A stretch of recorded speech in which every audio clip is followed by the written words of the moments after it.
Millions of people around the world claim to have witnessed unidentified flying objects. These people claim that these objects are far superior to man-made objects such as planes and military craft. These objects have been reported by pilots, astronauts, astronomers and millions of ordinary people. The internet is full of unexplained UFO videos, but still some people believe that the UFO phenomenon is merely people's overactive imaginations.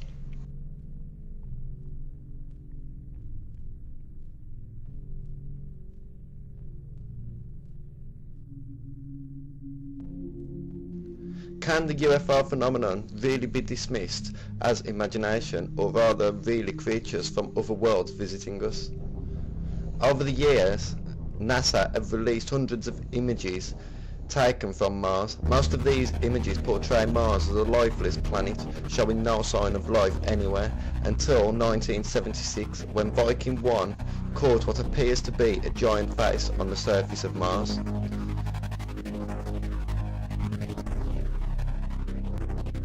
Alongside the giant face are what many researchers claim to be pyramids similar to the pyramids found in Egypt. Researchers claim this is sure evidence that a highly advanced ancient civilization once walked on Mars.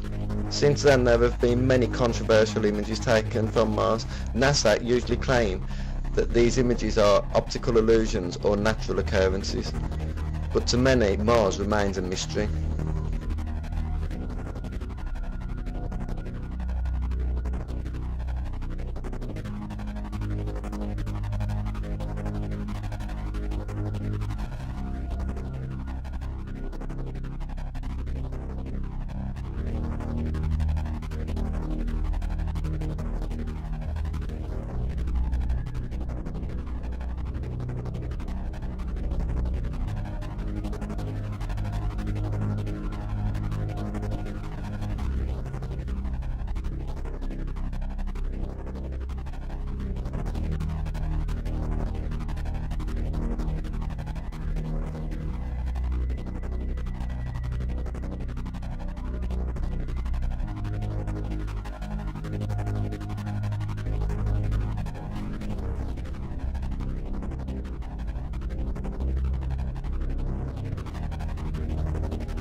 Like Mars, the Moon has many stories and theories surrounding it. From the Moon landing being a hoax, to us landing on the Moon but being warned off by aliens.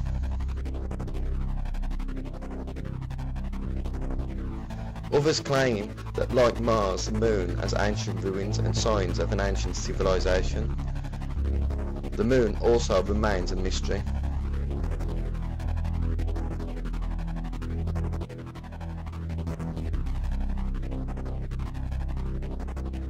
The Sun and the Moon also both appear the same size in our sky, so much so that on total eclipses the Moon completely and perfectly blocks out the Sun. Despite the long odds of them being such of a perfect match in size, most scientists claim that it is merely a huge coincidence. The Sun is about 400 times as wide as the Moon, yet it is also about 400 times as far away.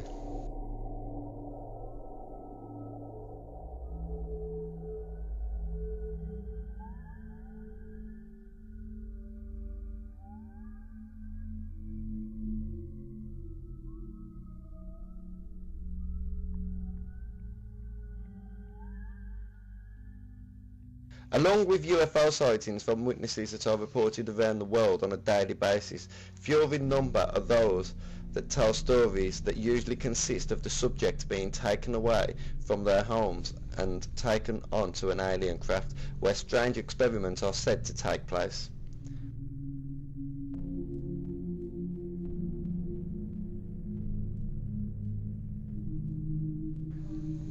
Many so-called alien abductees do not like to speak in public of their experience for fear of ridicule, but when they do speak, they tell disturbingly similar stories to one another.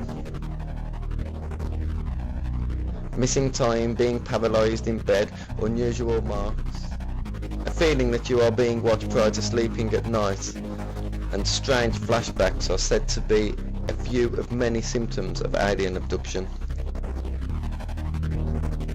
Most UFO researchers, even skeptics of alien abduction, believe the abductees are having some kind of real experience. Though most doctors and psychiatrists put the experience down to different types of mental illness, however, some disagree.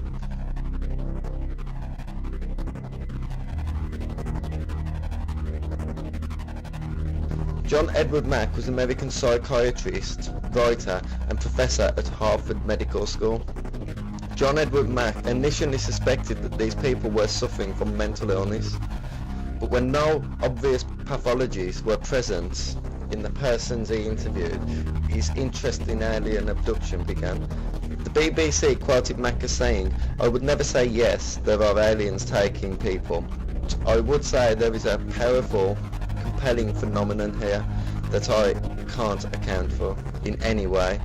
That's mysterious, yet I can't know what it is, but it seems to me that it invites deeper, further inquiry." Lawrence Rockefeller funded Mack's organisation for 4 consecutive years at the cost of $250,000 per year.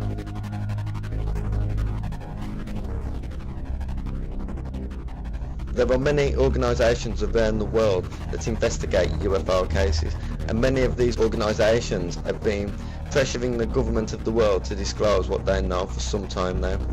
They are still waiting.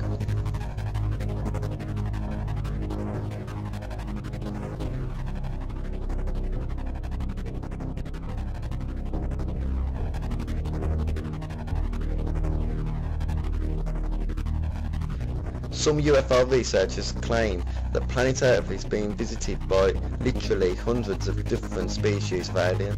They range in size, appearance and agenda. Some are described to be small, while others are described to dwarf us. From the insect-like greys, the reptilians, and aliens that look like normal people.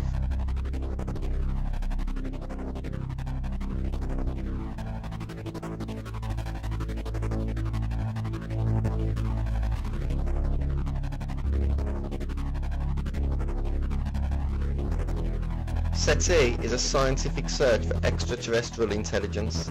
SETI projects consist of listening to sound waves in space in hope that they may intercept a message sent from space. But are SETI and other UFO organisations looking too far away for answers?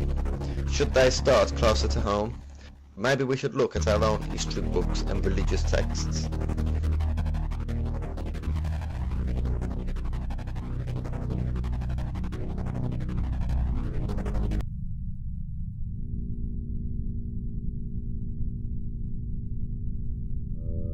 Strange flying objects are spoken about in religious textbooks and ancient writings from all over the world, from the chariots of fire of the Holy Bible to the Vimanas of ancient India.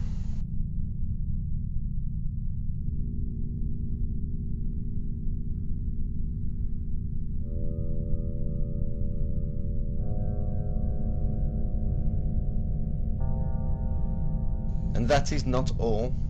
Strange creatures with seemingly supernatural abilities also show up all over the ancient world. Are these creatures that most people believe to be aliens from different planets, solar systems and even different galaxies the same strange creatures that are spoken about in ancient mythology?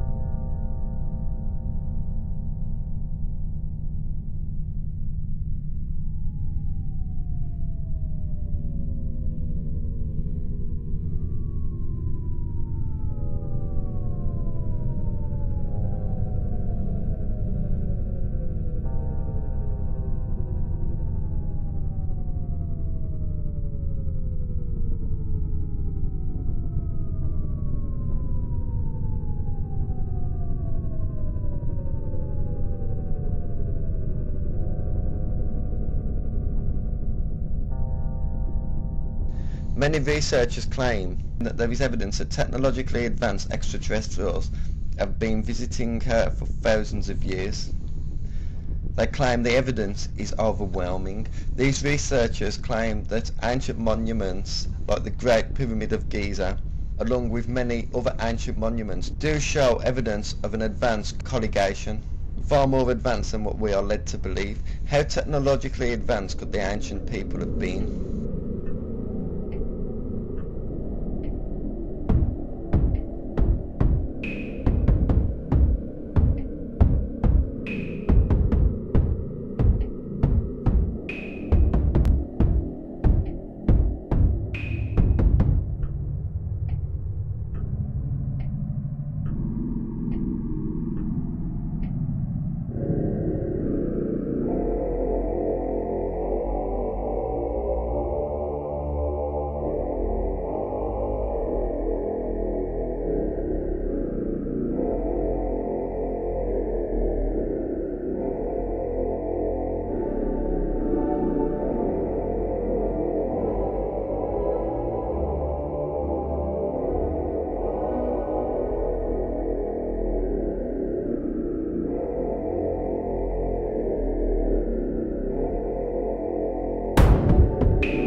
Some researchers believe that there is even evidence of ancient genetic engineering.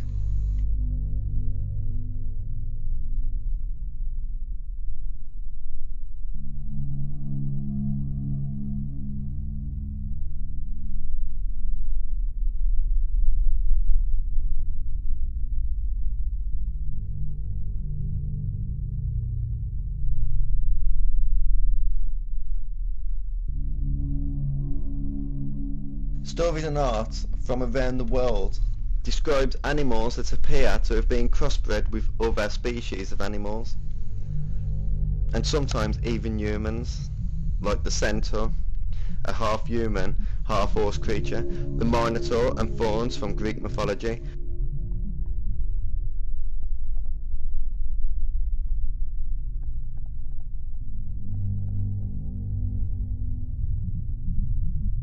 Ra and Horus with the head of a falcon.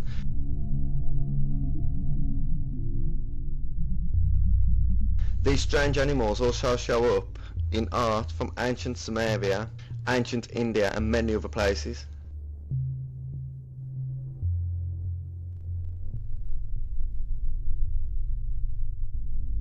The reasons for these strange creatures in our ancient myths and legends remain a mystery.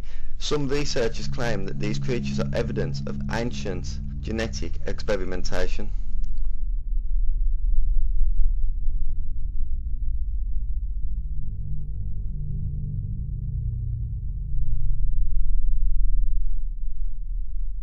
The griffin is most common in ancient Greece, but there has been evidence of representations of griffins in ancient Persian and ancient Egyptian art dating back before 3000 BC. A griffin has the body, tail and back legs of a lion and the head and wings of an eagle.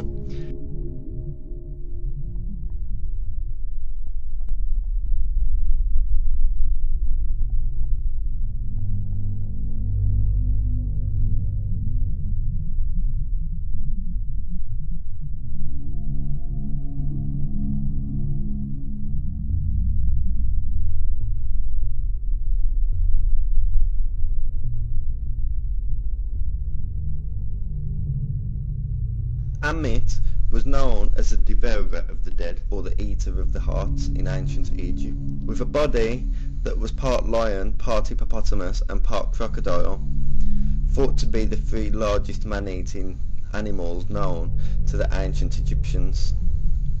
Amit was female and she was feared, not worshipped. It was believed that if Amit devoured your heart, your soul would become forever restless.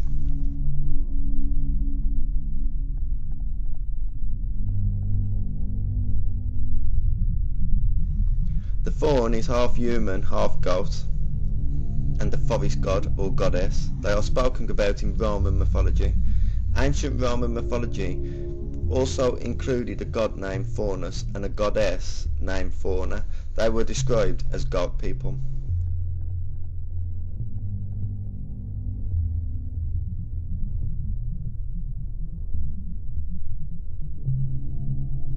In Greek mythology, Pan, the god of rustic music and the wild shepherds and flocks, was sometimes known to be cruel. He would tease goats, he would rape. He is considered among the most sexually perverted of the gods.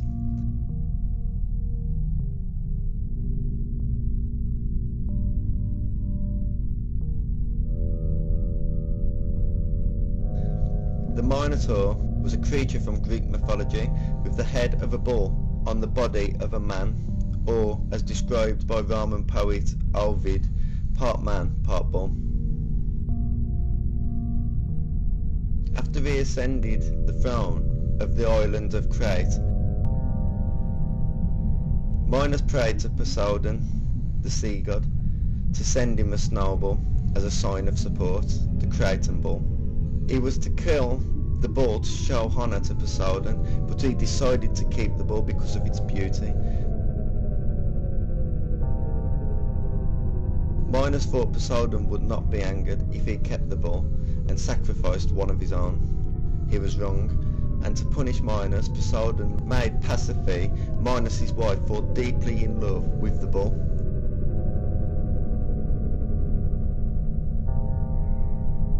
Pasiphae is said to have climbed into a hollow wooden cow made by the craftsman Daedalus in order to mate with the white bull. The offspring was the Minotaur. His mother nursed him, but he grew and became ferocious. He had no natural source of food, and therefore the Minotaur was said to have devoured men for substance.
In ancient Egypt, the Sphinx has the body of a lion and the head of a human, and sometimes it has wings. The largest and most famous Sphinx is the Great Sphinx of Giza. In ancient Egypt there were 3 types of Sphinx. They all had the body of a lion. The Ambrose Sphinx had the head of a man. The Hirako Sphinx had the head of a hawk. And the Creole Sphinx had the head of a ram.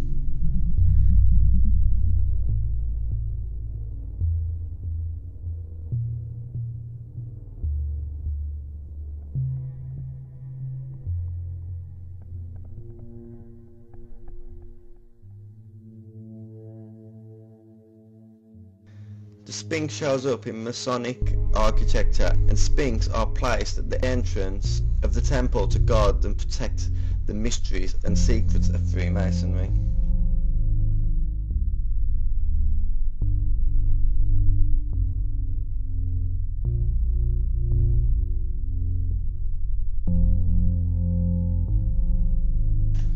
The Lamashur, or sometimes called the Shedu, is a Sumerian deity, often depicted with a bull or lion's body, eagle's wings and a human head. They are said to symbolise power and wealth and thought to be protective spirits.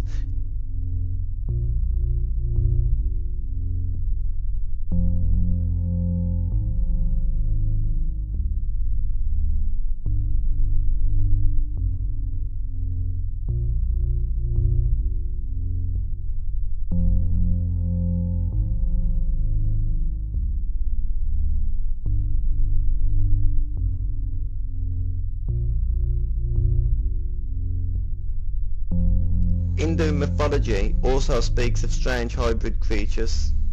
The Shuraba is a creature that is part lion and part bird.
totally infected, evidently.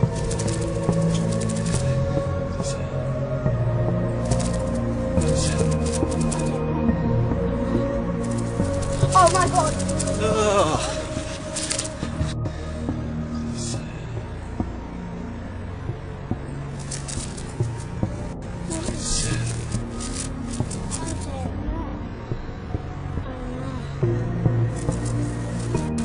Oh my god!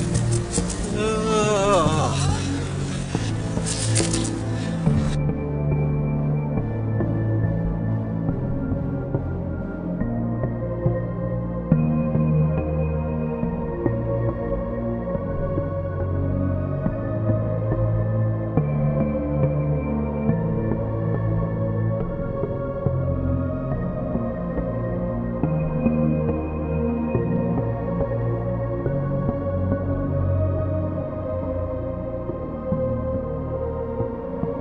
Strange eyed creatures are spoken about in many myths and stories of old.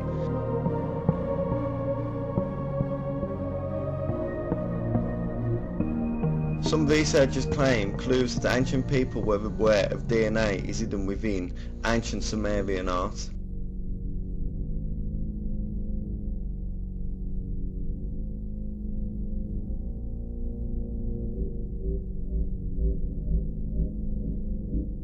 According to Freemason Sumerian researcher Zachariah Stitchin, Sumerian mythology speaks of a race of extraterrestrials that created man as a slave race for themselves.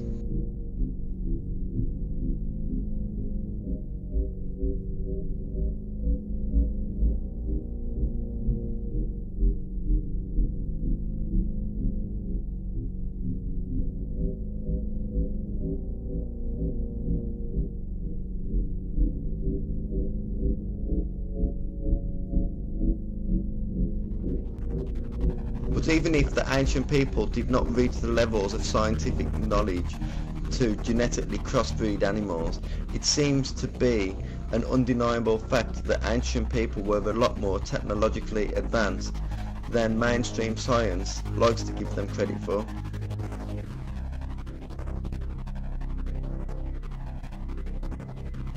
Some researchers theorise that the ancient people received an helping hand from a technologically advanced civilization.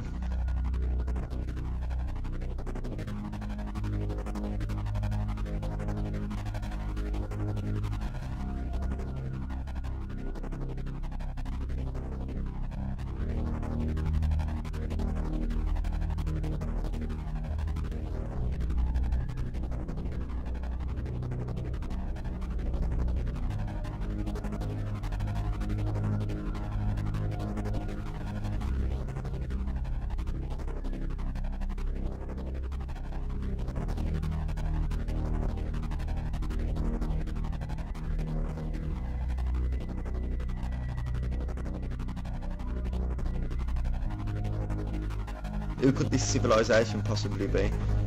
And where could they be from?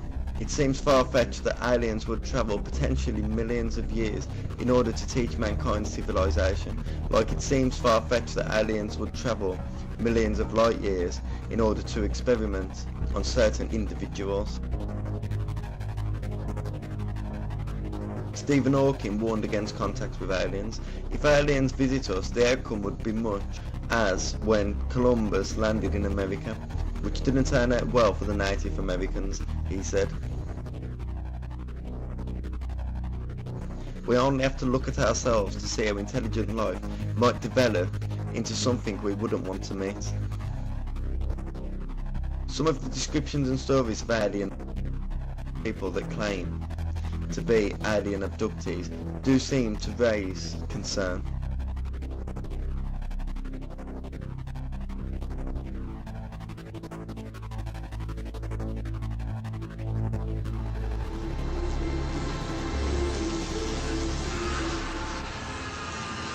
The experiments on the table included a sperm extraction. The sperm extraction procedure is the most traumatic and has caused me the most problems in that they actually force me to crossbreed with what seems to be a female being.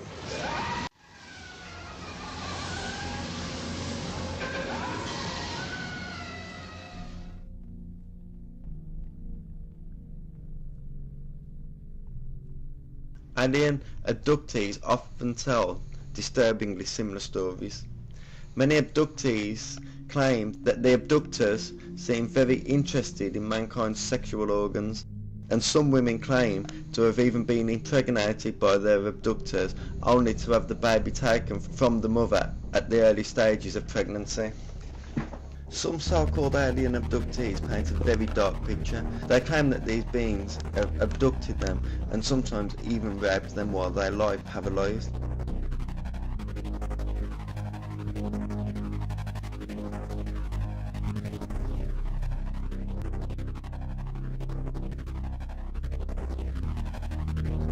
The mystery deepens when we discover that similar stories have been told since the beginning of our recorded history.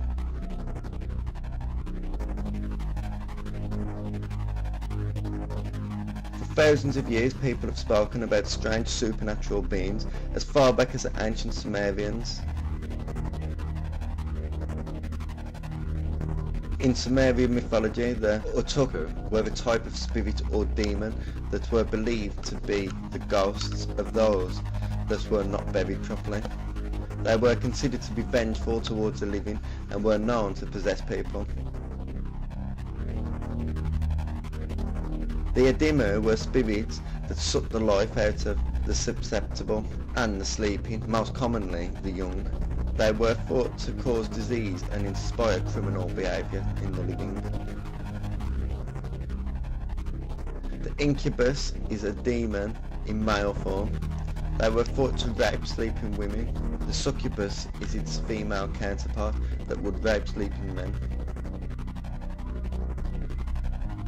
Indian mythology speaks of magical goblins that have the ability to shapeshift into beautiful women, handsome men and animals.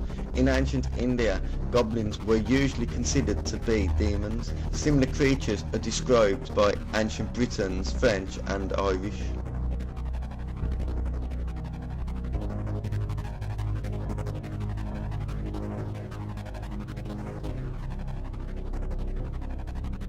In Aborigine mythology, the Wajina were thought to be cloud spirits. They were believed to control the weather. The Wajina bear a striking resemblance to what many alien abductees describe. Cave art depicts them as having big eyes and no mouth. A regular explanation for them having no mouth is that they had the ability to communicate telepathically.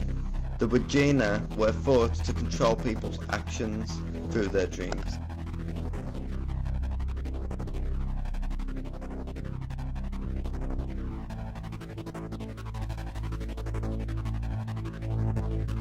During the 18th century, there was a major vampire scare across Eastern Europe. Even government officials were frequently dragged into the hunting of vampires.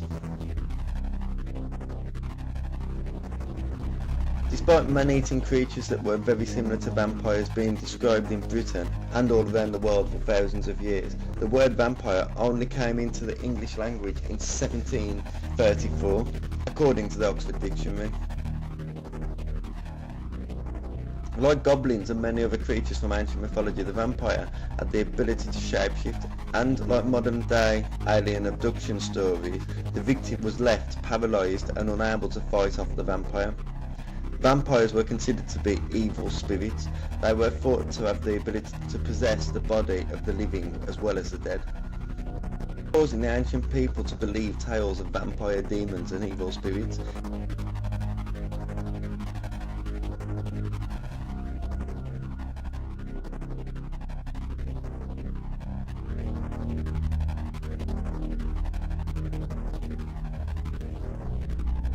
In Slovak mythology, the Dracova appears as a very scary looking demon that in reality is a ghost of an unbaptized child's soul. The appearance varies depending on who sees it. In one description, the Dracova appears in the form of an unbaptized child who begs and calls people passing near the cemetery to baptize it.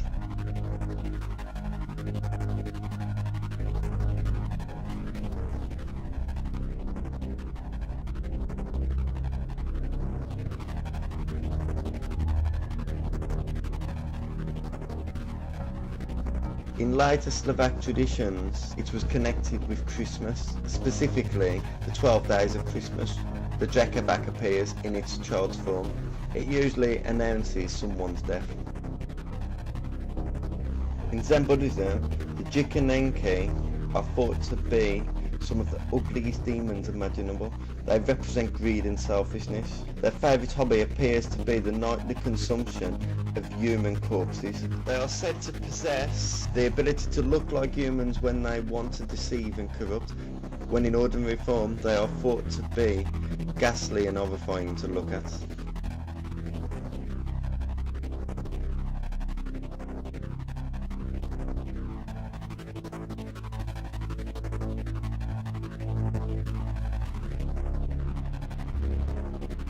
The Ifrits are a class of infernal jinn, noted for their strength and cunning. They are spoken about in the Holy Quran. They are said to be a monstrous looking demon that lives underground and loves to visit ruins.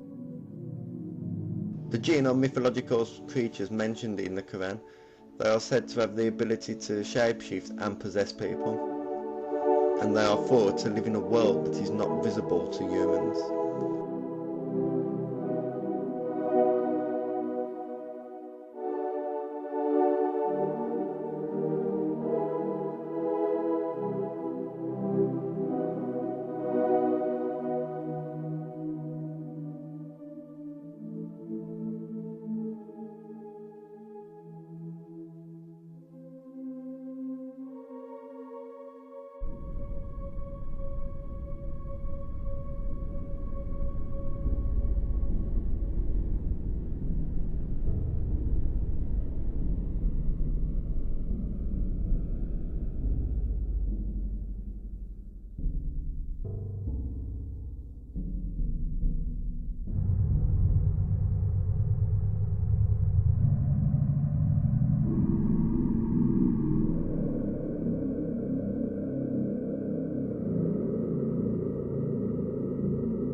Most people think of ghosts to be souls of the dead, wandering around aimlessly, waiting to be laid to rest, but sometimes they are thought to be more sinister than that. Evil spirits, also known as demons, possess people, causing harm of the possessed and the people around the possessed. Some researchers even claim that these evil spirits, fallen angels and demons already control our world. Is that possible? Are our world leaders possessed by demons and fallen angels?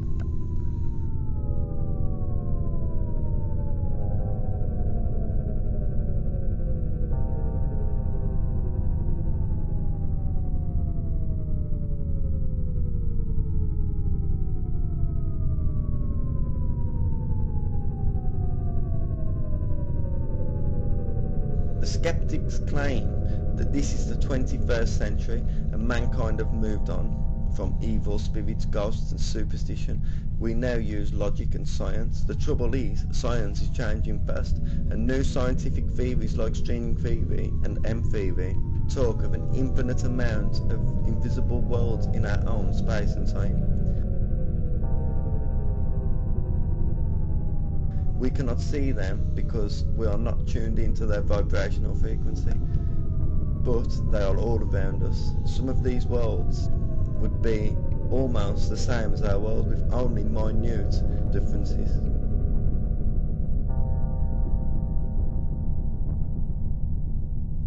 But others, as we move farther away from our own frequency, could become more strange and alien to us. Does this mean that we are more likely to be contacted by hyperdimensional beings than interplanetary beings?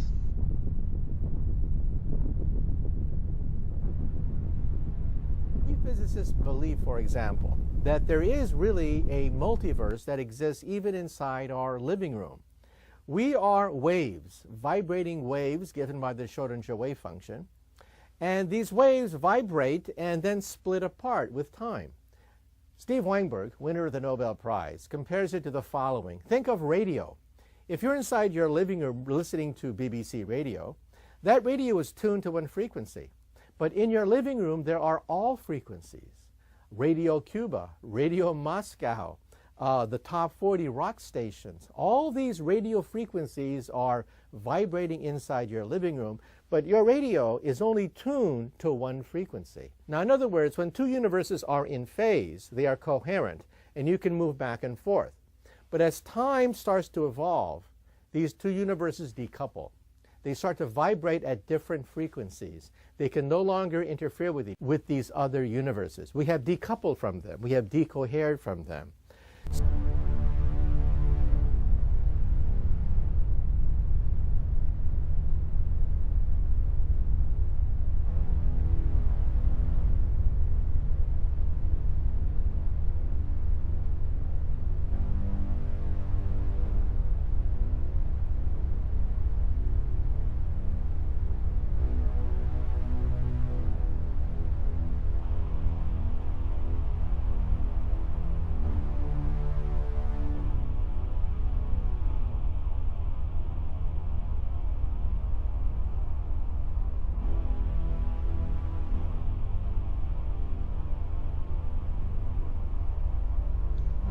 There is no concrete proof at the moment that these worlds exist, although some people connect ghosts and other supernatural events to these worlds.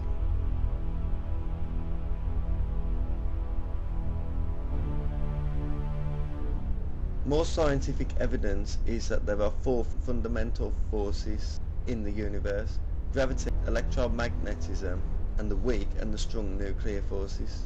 Each of these is produced by fundamental particles that act as carriers of the force.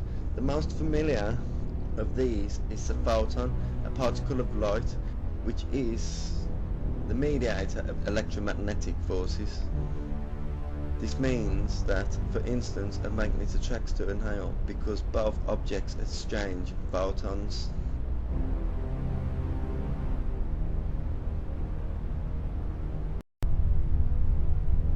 The behaviour of all these particles and forces is described with impeccable precision by a standard model with one exception, that is gravity.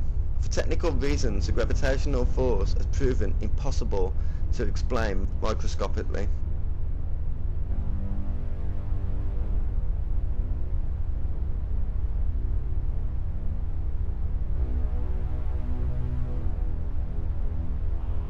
The question is, why does gravity not crush us?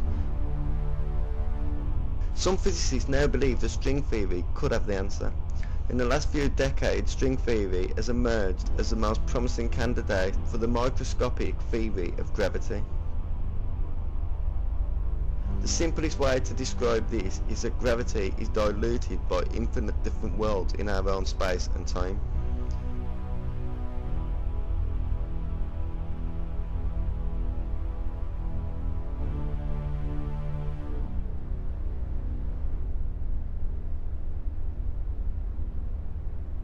String theory allows for some very strange occurrences.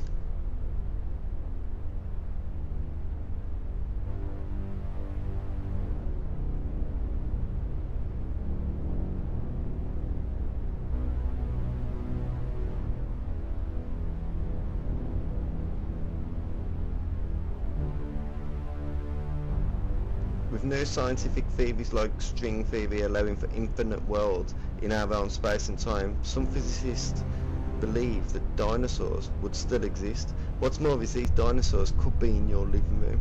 We cannot see them, feel them or contact them as they do not vibrate on our frequency. But they are as real as us.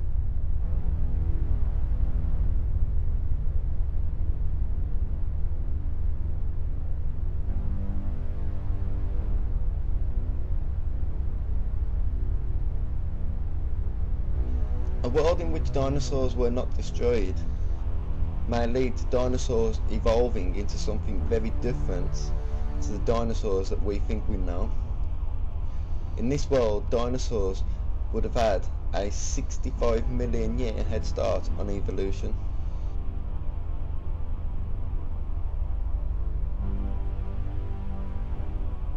In one world, they could be living in a super high technological world with technology and knowledge that we could only dream of. In another world, they could be living in a dark, gloomy, dying, desperate world, desperate to escape.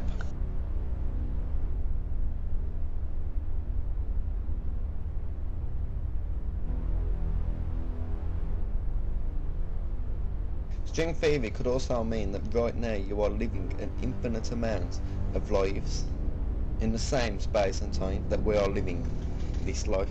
If true, it must be the same for nature.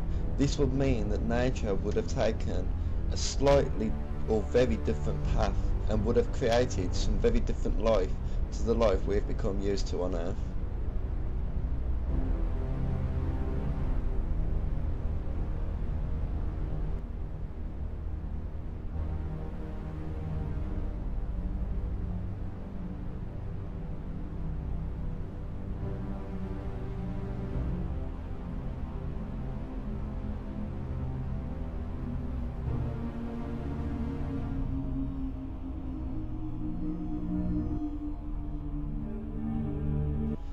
These strange alien-like species could live in our own space and time, and yet we would not even know that they were there. If string theory is true, these species could be literally thousands, millions or even billions of years ahead of us.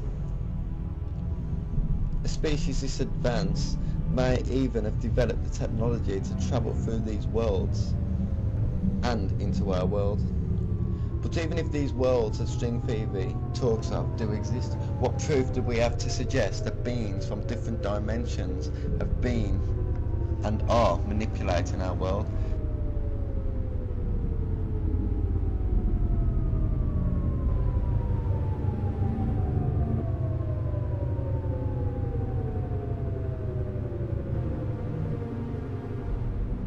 Many freethinkers and so-called conspiracy theorists talk of reptilians. Some claim that these reptilians rule us. They put themselves in position of power and wealth. These theories are usually met with disbelief and ridicule.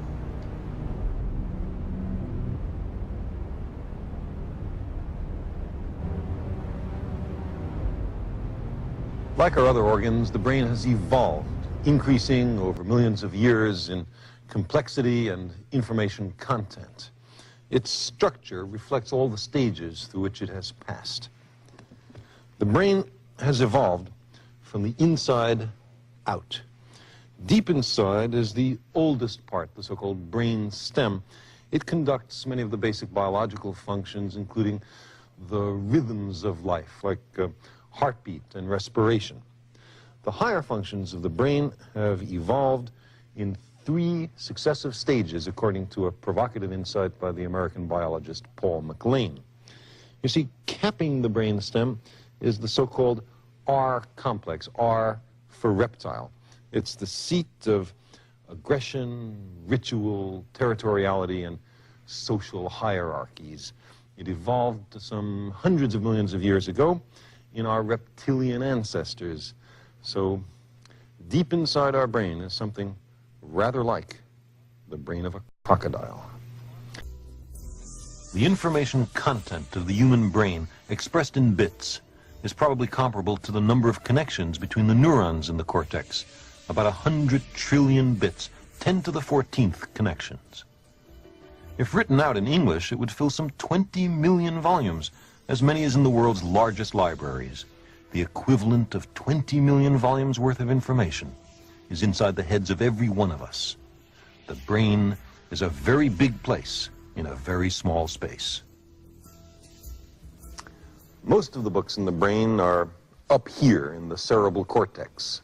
Down there, in the basement of the brain, are the functions that our remote ancestors mainly depended on for survival. Aggression, child rearing, sex, the willingness to follow leaders blindly, lots of things that we can still recognize in our lives today.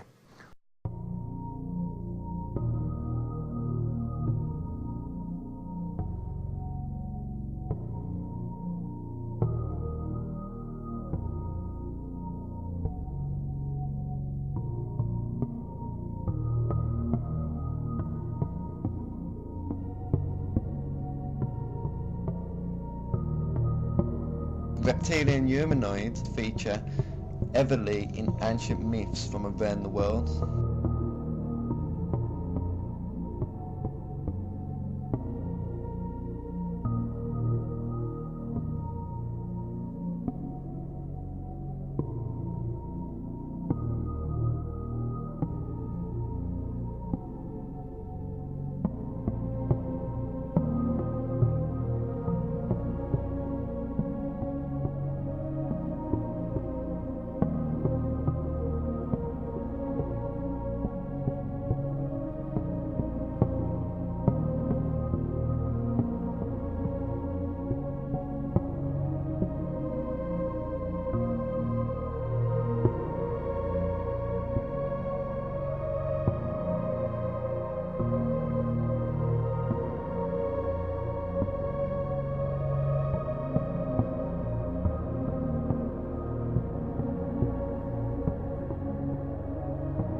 The Dragon King is a deity in Chinese mythology, commonly regarded to as the divine ruler of the ocean. According to the Chinese mythology, they have the ability to shapeshift into human form and are said to live in an underwater crystal palace. According to Islamic mythology and traditions, the jinn are sometimes described as reptilian. And like many other creatures in ancient mythology, the jinn are thought to have the ability to shapeshift into human or animal form.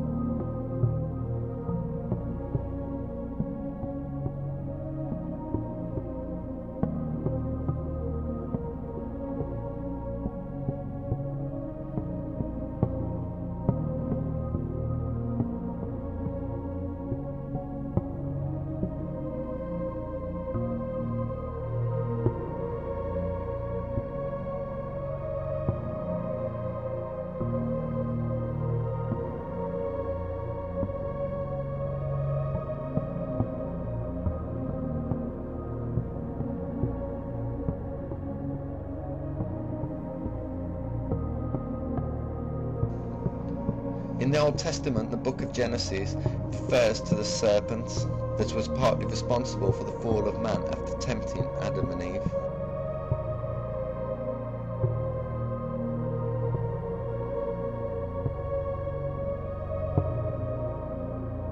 God said to the serpent, "Because you have done this, cursed are you above all the livestock and above all the wild animals. You will crawl on your belly and you will eat dust all the days of your life. I will put enmity between you and the woman, and between your offspring and hers. He will crush your head and strike his heel." To the woman he said, "I will make your pains in childbearing very severe. With painful labour you will give birth to children. Your desire will be for your husband, and he will rule over you."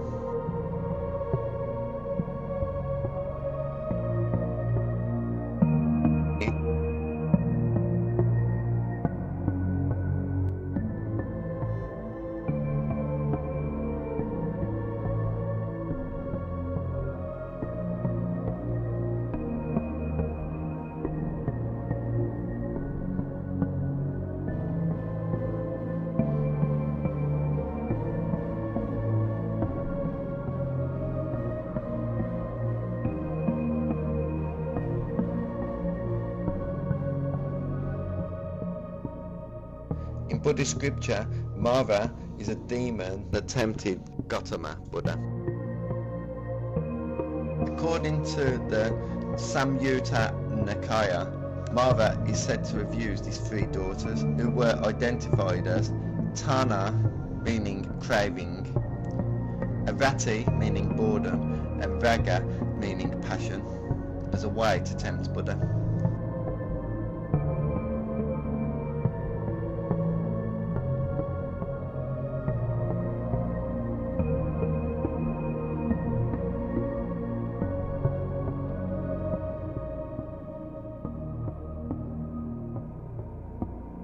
The Holy Bible claims that demons, fallen angels, and Satan himself are negatively manipulating our world. They are blamed for murders, insanity, illness, greed, and many other aspects of human life. The Bible also claims that Satan is the ruler of our world. These demons were worshipped as gods by the ancient people. Strange rituals involving human and animal sacrifice were made to these gods. The Bible says that Satan is the ruler of this world. In John chapter 12 verse 28, Jesus says, "Father, glorify your name." Then a voice came from heaven, "I have glorified it, and I will glorify it again." The crowd that stood there heard it and said that it had thundered. Others said that an angel had spoken to him. Jesus answered, "This voice has come for your sake, not mine. Now is judgment of this world. Now the ruler of this world will be cast out." Satan is also referred to as the Prince of Power.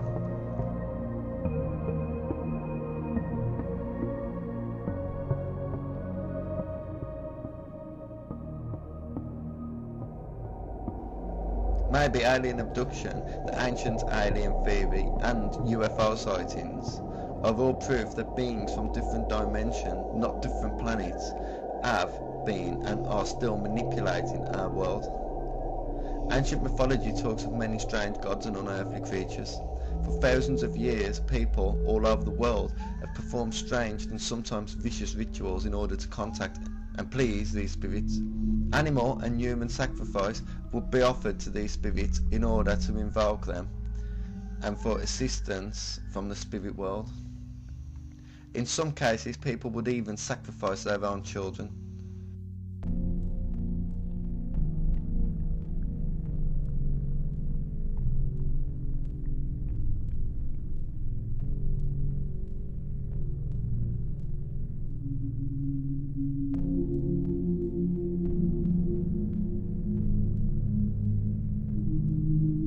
In many ancient civilizations, the leaders were considered to be chosen by the gods. Sometimes the leaders would even be considered as gods themselves.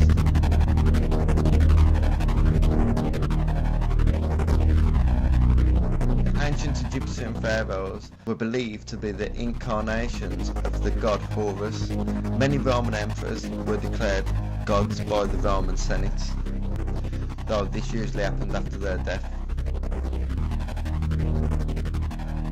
Japanese emperors up to the end of World War II were considered to be gods. Emperor Showa was the last divine emperor of Japan. Despite the fact he was head of state during Japan's imperial expansion and militarization and involvement in World War II, after the war he was not prosecuted of his crimes, as many other leading government figures in Japan were.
Attempts to communicate with the dead and spirits have been documented all through human history. In the Old Testament, the book of Samuel talks of the witch of Endor. The witch of Endor summons prophet Samuel's spirit at the demand of King Saul.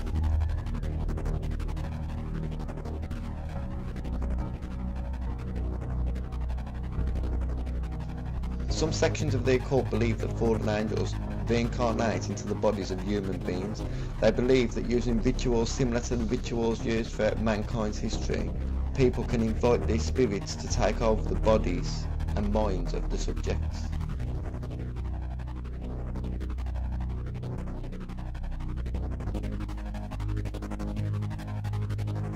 A surprisingly large amount of musicians have claimed to channel spirits, be possessed by a spirit or guided by a spirit. For many years, Satan has been connected to music and the music industry.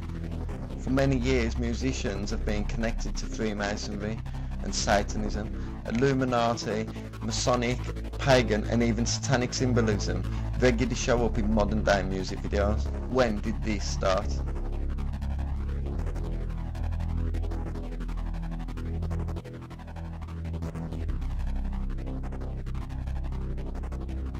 Elvis Presley is known to be the king of rock and roll. He had an identical twin named Jesse Gavan. Unfortunately, Jesse Gavan Presley was stillborn, but Elvis believed he communicated with his twin spiritually. The Memphis Mafia was the nickname of a group of friends, associates and employees. Larry Geller, one of the Memphis Mafia, in a blog posted on the 4th of February 2011, writes, "When it came to Jesse Gavan, he told me he would talk about him to anyone that would listen. I have a brother," he announced proudly, telling everybody how close they were and how they talked together all the time. At night, as he lay in bed in the dark and the silence of his room, he would have special conversations with Jesse. When Elvis died, his room that he was said to be confined to was said to be full of books on spiritualism.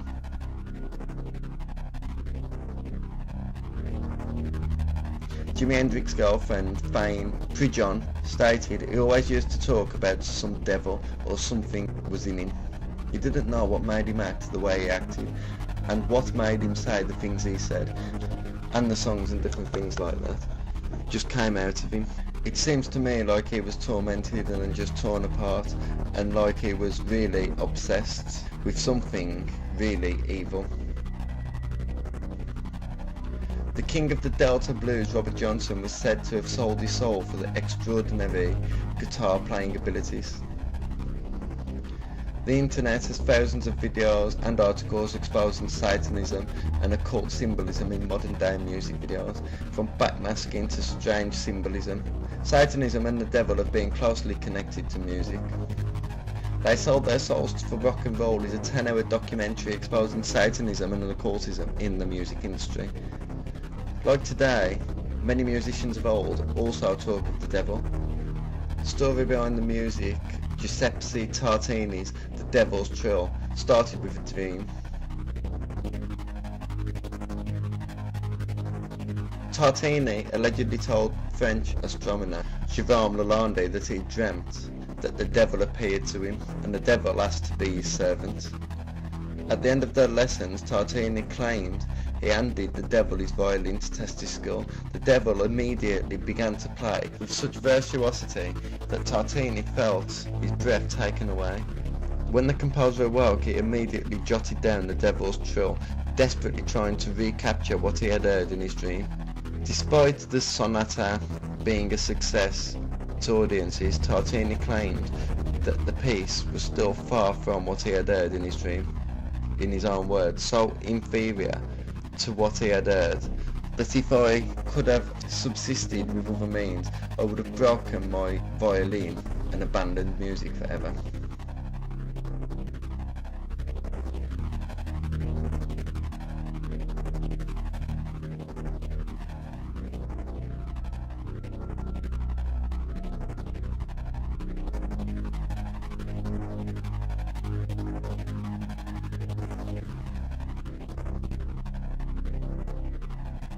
It is not just musicians that claim to have made deals with the devil. In the 6th century, Saint Theophilus of Aden is said to have done a deal with the devil to gain an ecclesiastical position.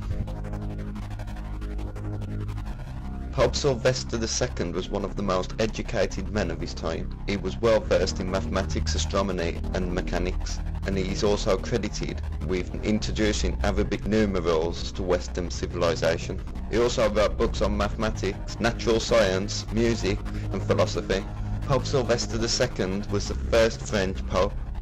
Rumours that his inventive genius and superior intelligence was a result of a pact the devil began to spread upon his death.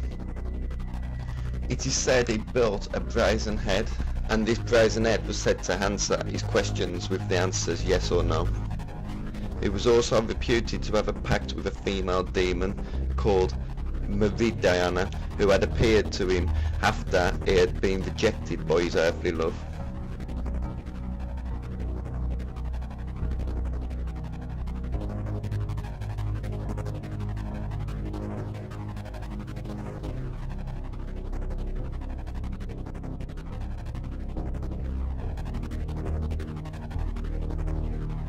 In the New Testament, the devil took Jesus behind mountain and showed him all the kingdoms of the world and their glory, and said to him, "All these things I will give you if you fall down and worship me." Jesus says to him, "Go, Satan, for it is written, you shall worship the Lord your God and serve him only."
History and ancient mythology tell strange yet consistent stories all over the world. These strange stories usually consist of godlike creatures guiding mankind. These creatures are sometimes thought to have come from the heavens,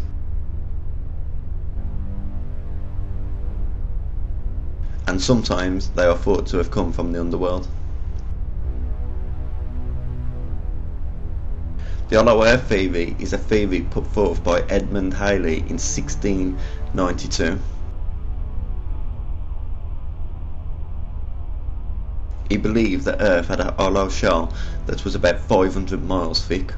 He believed Earth also had two inner concentric shells and an innermost core, about the diameters of Venus, Mars and Mercury.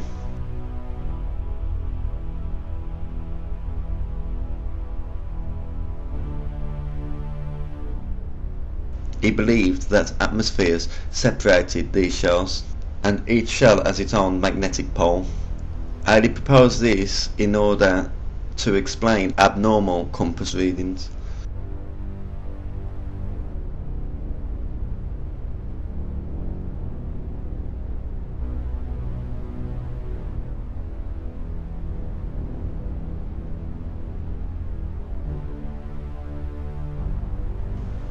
Skeptics argue that studies of seismic waves is different to what they would expect from an hollow Earth. Others claim gravity and the density of the planet also do not line up with the hollow Earth theory. It is therefore assumed that Earth is filled with solid rock, liquid nickel iron alloy and solid nickel iron, but the truth is the deepest hole drilled to date is only about 12,376 metres deep, so human knowledge of what lies beneath us is limited to say the least.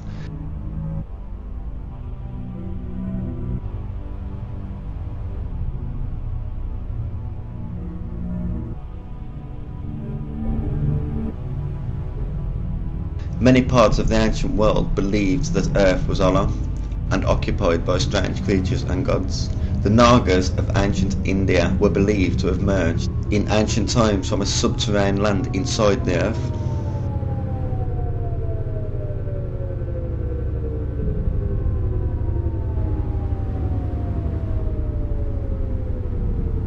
There are legends from the Taino people that their ancestors emerged in ancient times from two caves that were located underneath a mountain.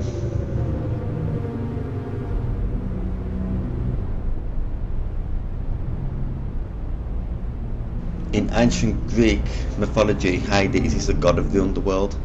It is also a location.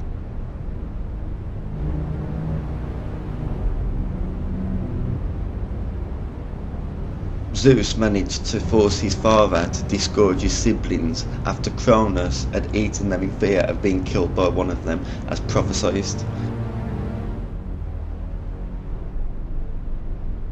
After their release, the six gods, along with their allies, the gods for power in the Battle of Titanomachy. It was a divine war.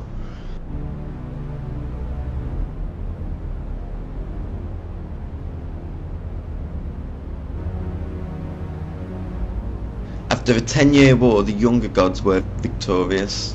Hades and two of his brothers, Poseidon and Zeus, drew lots for realms to rule.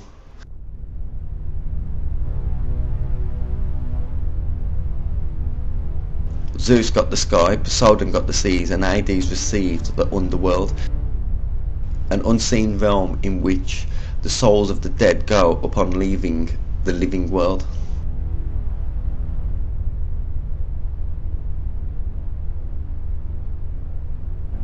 The underworld is said to be a dark place with souls of the dead wandering around aimlessly and confused.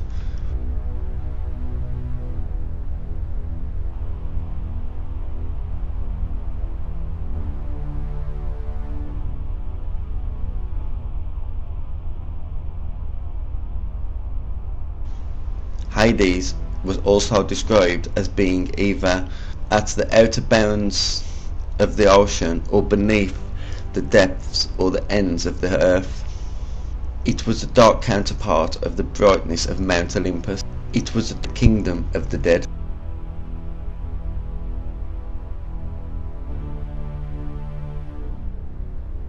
Persephone was the daughter of Demeter. She was the goddess of the harvest. She was abducted by Hades, who desired her as a wife. When Persephone was gathering flowers, she was entranced by a narcissus flower planted by Gaia to lure her to the underworld as a favour to Hades. Upon picking the flower, suddenly the earth opened up.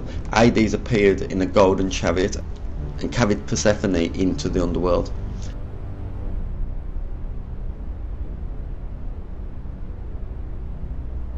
When Demeter found out that Zeus had given Hades permission to abduct Persephone and take her as a wife, Demeter became enraged at Zeus and stopped growing the harvest for the earth.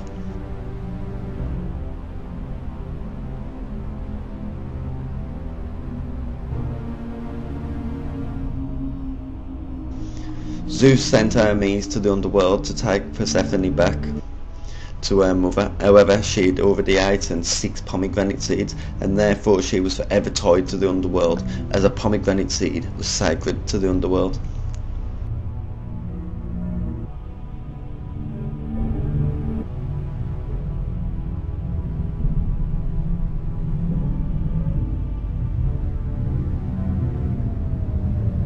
The The Evenese are three goddesses associated with the souls of the dead and the underworld.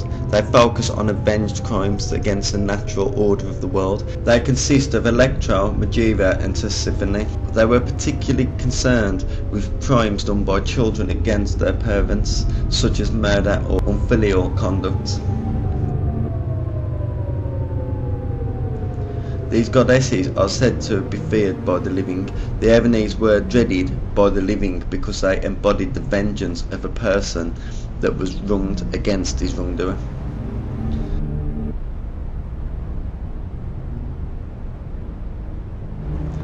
In ancient Greece, Tartarus is both a deity and a place. The place is in the deep abyss, and it is used as a dungeon of pain and torment and suffering for the most wicked, and as a prison for the Titans. Tartarus is understood to be as far below Hades as Earth is below the heavens.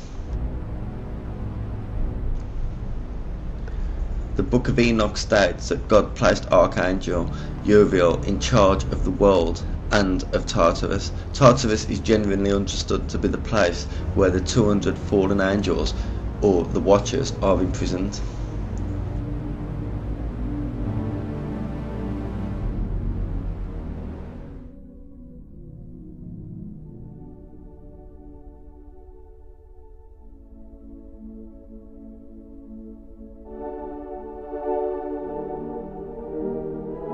In Celtic mythology there is a legend of a cave called Cruachan. It's known as Ireland's Gate to Hell, a mythical and ancient cave from which, according to legends, strange creatures would emerge in ancient times and be seen on the surface of the earth. There are also tales of medieval knights and saints who went on pilgrimages to a cave located in County Donegal in Ireland, where they are said to have made journeys inside the earth into a place of purgatory.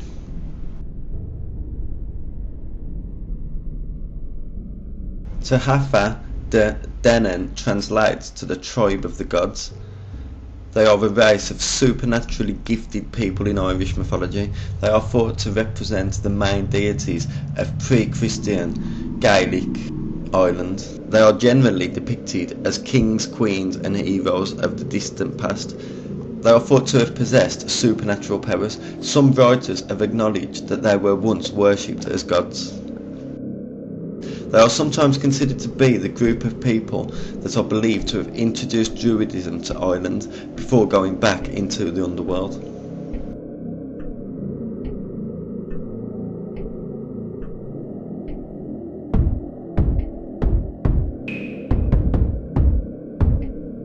The Native Americans talk of a race of giants that lived underground, as well as many other strange creatures. Ant people and star gods are also spoken about in Hopi legends. A strange coincidence appears to be that ant people were known to the Native Americans as Anunnaki, Anu meaning ant and Naki meaning friends, almost the same as the Sumerian Anunnaki.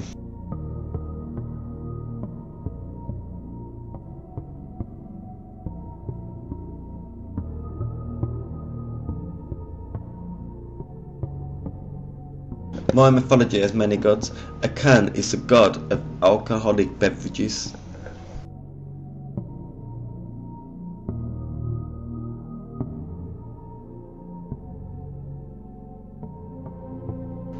Almuz Inca is the god of the bees. Shin is the god of homosexual relationships and patron of homosexual prostitutes. Mayans have creator gods, bee gods, fish gods, gods of war, suicide, medicine, healing, and a god of earth and many other gods. Like many ancient people, they also believed the underworld was filled with gods and strange creatures. Like nearly every ancient people, including Christians, pagans, Druids, Hindus, the underworld was associated with death.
According to Mayan mythology, the underworld also hosted gods.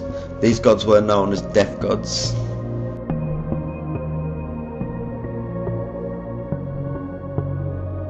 In the oral tradition of the Lakandan people, there is only one death god. He is called Kissing.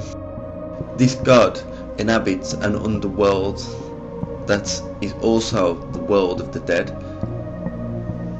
He is the ruler of the dead. Kissing is one of the many names the death god is known by among the Lakandans. The Mayan underworld also contains different levels. The Mayan death god Kissing is sometimes referred to as Apuch, a ruler of Mental, or level 9 of the underworld. Mental is the deepest, darkest level of the Mayan underworld. Apuch is said to surface at night as a corpse with an owl's head. He is sometimes called the flatulent one due to the strong odour that accompanies him. He is said to smell like rotten meat.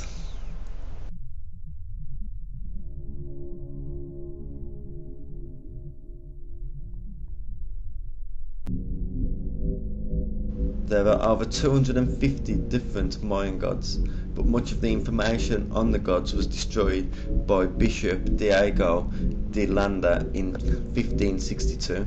He burned much of the information in the mass burning of the Mayan books.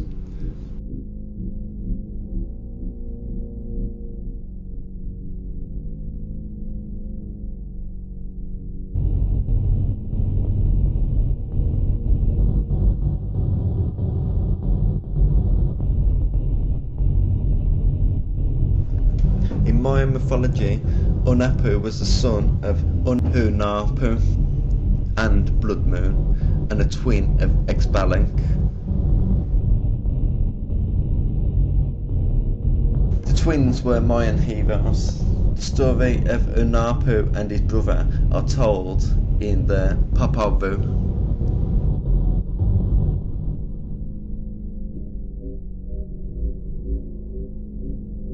The pair are considered well favoured by the greater Mayan gods, and over their lifetimes they had a long career of defeating their enemies through trickery and great powers. The twins were conceived in an unusual fashion. When their mother Blood Moon spoke with the decapitated head of their father Unapu, the skull spat upon the maiden's hand.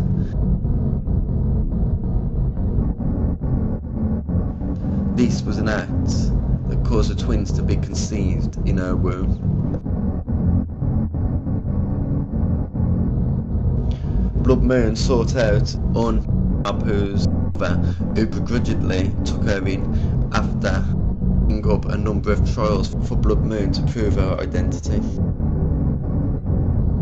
After birth, the twins were not treated well by their grandmother or their older half-brothers. Their grandmother demanded that they be removed from the house due to their consistent screaming and crying. The older brothers obliged by placing them in unusual places to sleep. Despite the older brothers' jealousy leading to attempts to kill the twins, they failed. In their younger years, the brothers were made to labour, going to hunt birds, which they brought back for meals. The older brothers were giving their food to eat first, in spite of the fact that they would spend all day singing and playing while the younger brothers were working. Unapu and Exbalank would demonstrate their wit at a young age in dealing with their older half-brothers. One day the twins returned from a field without any birds to eat. They were questioned by their older half-brothers. The twins claimed that they had actually shot several birds, but the birds had gotten stuck in a tree and they were unable to retrieve them. The older brothers went to the tree and climbed to get the birds, and suddenly the tree began to grow taller at a very fast rate. The older brothers were stuck at the top. This was the first time in which the twins demonstrated supernatural powers, or the some believed blessings of the greater gods. Unapu then further humiliated his older brothers by instructing them to remove their pants and tie them around their waist in an attempt to climb down. their pants magically became tails and their older brothers transformed into monkeys. When the grandmother was informed that the older boys were not armed, she demanded that they be allowed to return. When they did return to the house, their grandmother was unable to contain her laughter at their appearance, and the brothers run away in shame. The twins are said to have been approached by the god Huracan, the Mayan god of storms, regarding the dispatching of an arrogant god named Seven McCall. Seven McCall was a trickster that had built up a following of worshippers among some of the inhabitants of Earth. Seven McCall was an arrogant god. He was known to be extremely vain. He decorated himself with metal ornaments in his wings.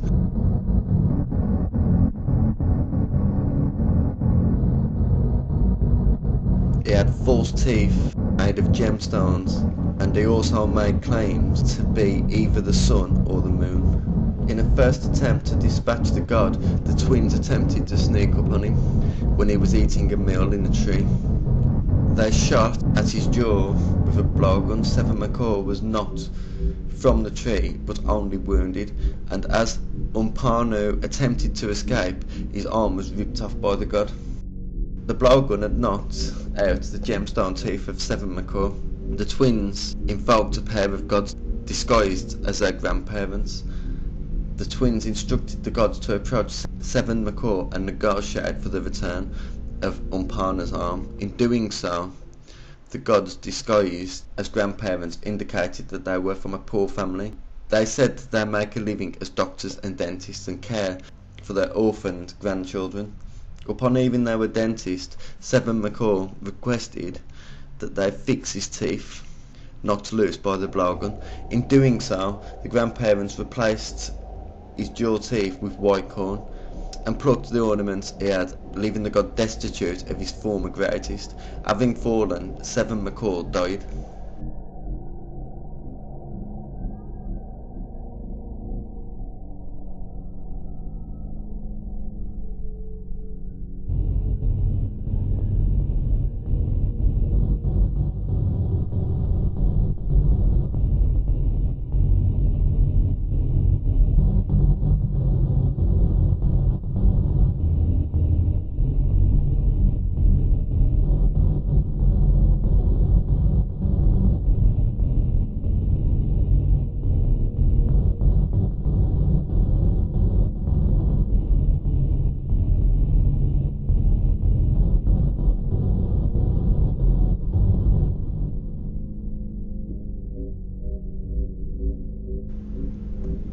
The prophecy of the return of Supreme Being is a common theme in religion. In fact, every major religion in the world talks of the return of Supreme Beings. The Mayans were no different.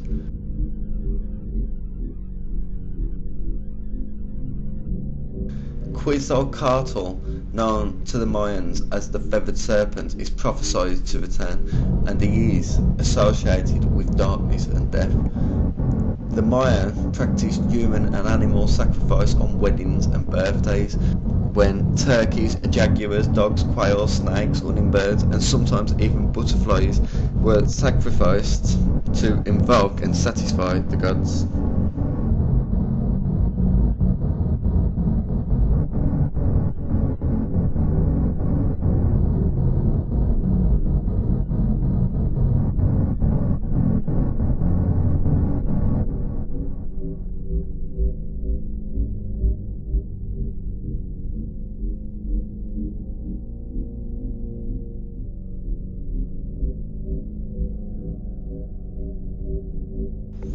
Celtic mythology also talks of some very strange gods, creatures and superstitions. Belatocadros was a deity worshipped in northern Britain. He is known from approximately 28 inscriptions in the vicinity of Hadrian's Wall, though the spelling of his name varies. The Romans are said to have equated him with Mars, the god of war. He is thought to have been worshipped by low-ranking soldiers as well as ancient Britons.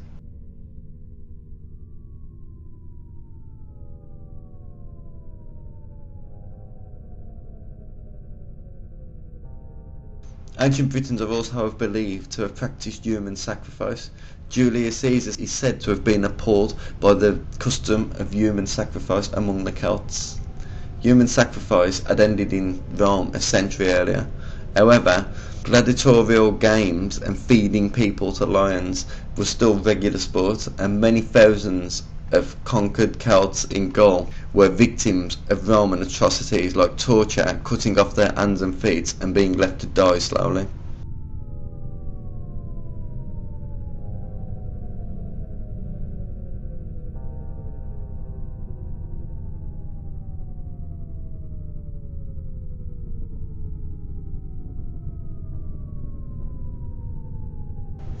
Kabbalah is an esoteric method, discipline and school of thought that originated in Judaism.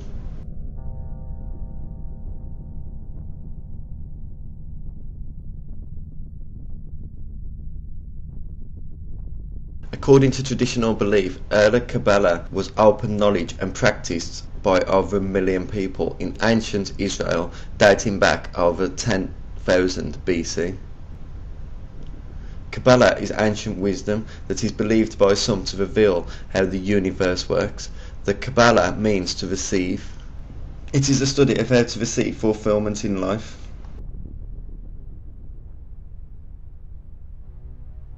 The Zohar tells us of Adam and Eve, though the story slightly differs, as in the Zohar, Adam banished God from the Garden of Eden, not the other way around as told in Genesis.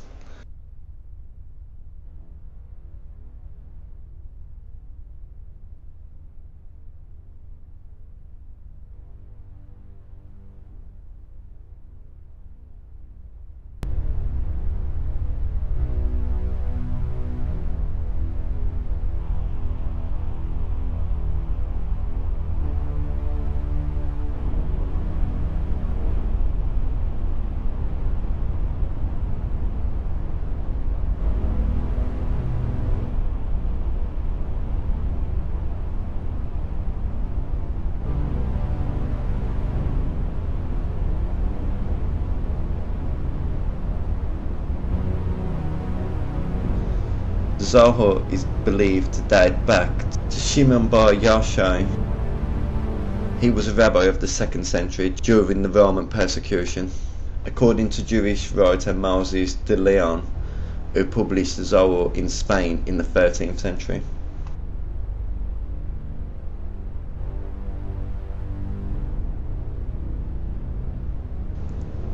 Despite the age of the book, the Zohar in parts describes higher and lower levels of life and reality, as well as physical and non-physical realities, and invisible worlds that coexist within our world.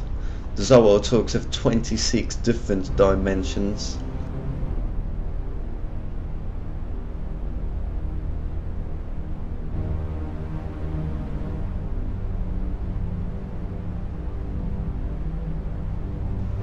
There are 10 general categories, and some of these dimensions are said to contain other hidden dimensions. It is evidence that some ancient people had at least a slight grasp of string theory.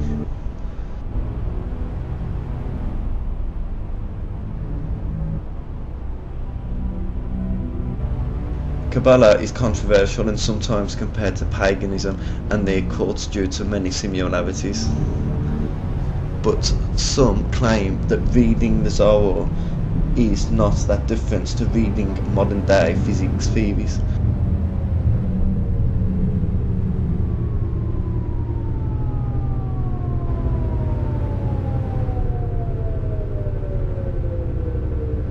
The Zohar claims that there are 10 Sifrits that create 5 systems. These 5 systems are said to create different levels of dimensions, 26 in all. And of these 26 dimensions, we are only aware of the physical dimensions, the 3 dimensions of space and time. Kabbalah teaches that entities from higher dimensions and non-physical realities may be contacted and invoked with certain sounds and words. This is another belief that is echoed through many religions and sections of the occult.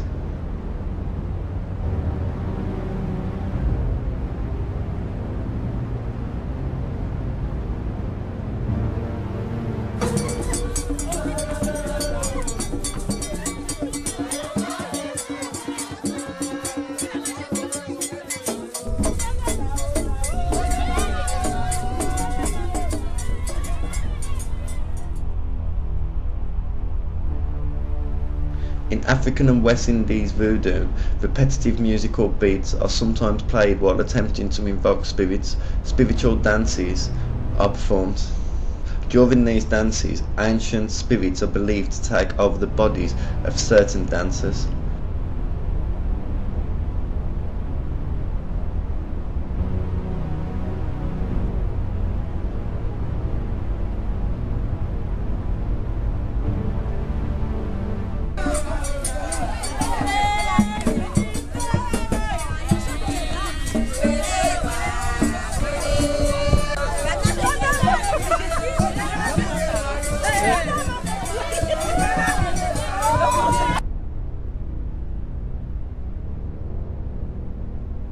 Like Christianity, voodoo acknowledges that there is only one God, and like Christianity, voodoo believes in many spirits, and these spirits are believed to have the ability to possess people.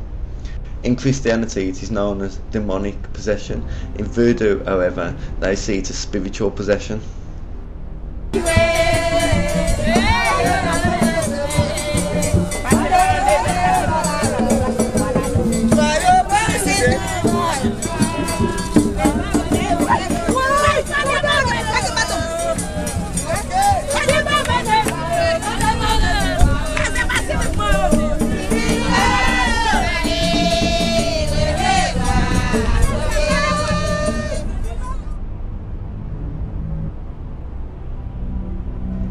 It comes at a cost, as sometimes the possessed is actually ritualistically killed before re-emerging of spirit in the body of the sacrificed.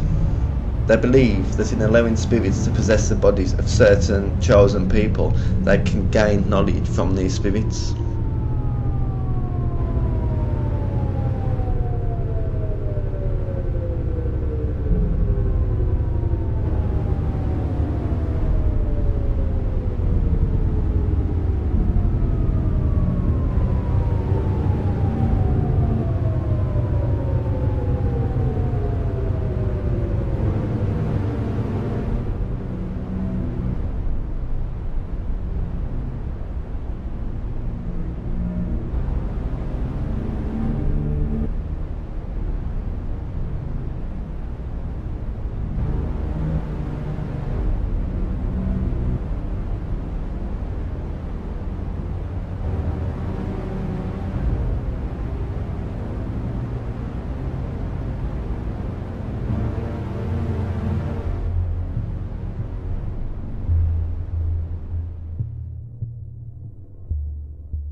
In Haitian voodoo, the supreme god is known as Bondi, meaning good god.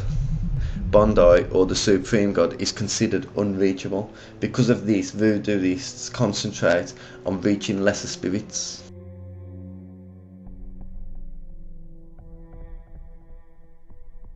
These spirits can be used to harm people in quests for revenge. They are sometimes allowed to possess the bodies of a family member in exchange for assistance from the spirit world.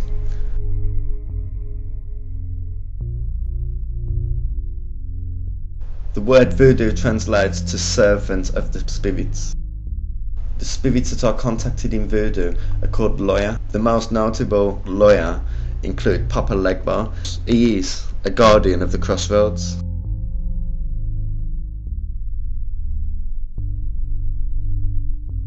Azuli Freda is a spirit of love. Simbi is a spirit of rain and magicians.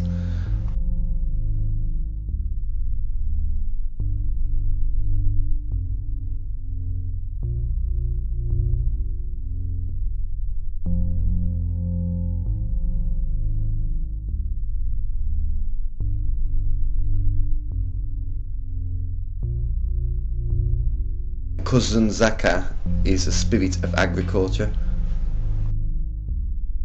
The Masara are divine twins considered to be the first children of Bondi.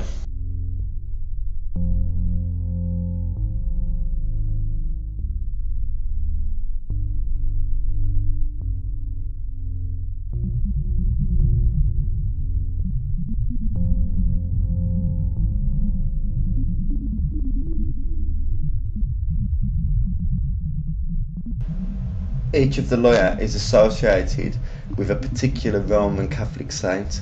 For example, Papa Legbar is associated with Saint Anthony the Hermit.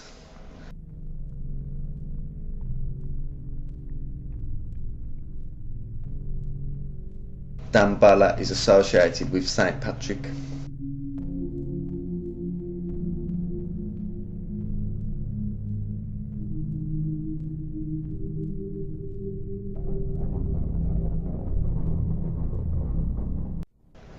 Papa Legbar, the guardian of the crossroads, serves as a negotiator, a mediator and sometimes a peacemaker between the spirits and humanity. Papa Legbar stands at the spiritual crossroads and gives or denies permission to speak with spirits. He is believed to speak all languages of the world. He usually appears as an old man on a crutch or with a cane, wearing a straw hat and sometimes smoking a pipe or sprinkling water.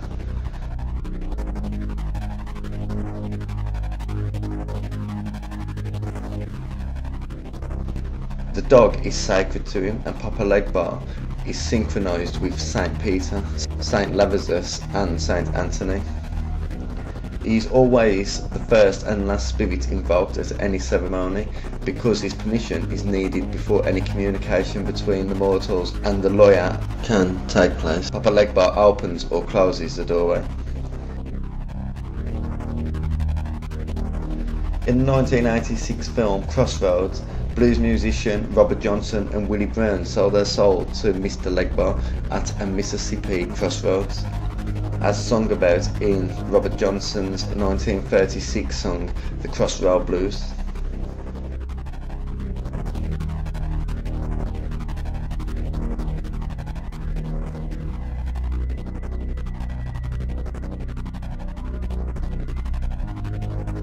The CIA currently estimates that approximately 50% of Haiti's population practices voodoo, though they admit it is hard to give an accurate estimate due to the fact that many voodoo churches are disguised as Catholic churches. The reason for this is that 18th century African slaves were not allowed to continue with their old traditions and rituals. Most were forced to convert to Roman Catholicism.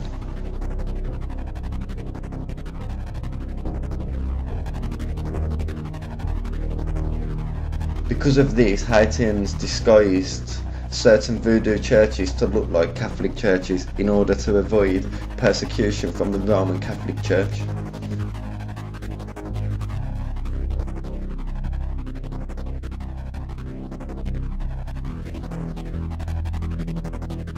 Voodoo is also heavily practiced in Africa. Voodooists consider themselves servants of the spirits, but there are certain spirits that even they fear.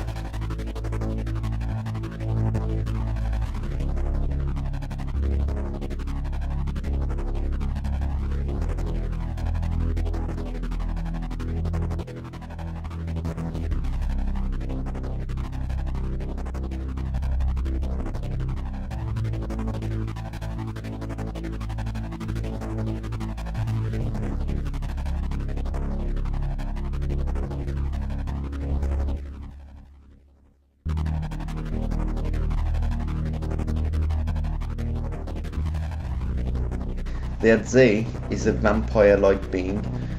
Like victims of vampires and alien abductions, the Adze would come for his victim as he slept. The Adze is believed to shapeshift from a firefly to a human at will, and like vampires and demons, they have the ability to possess the living. People possessed by the Adze were considered to be witches, and their lives and the lives of people around them would be negatively impacted by the possession. Their Z was believed to fly through windows and doors in fly-or-fly form before sucking the blood out of its victims. The victim would usually fall ill and eventually die.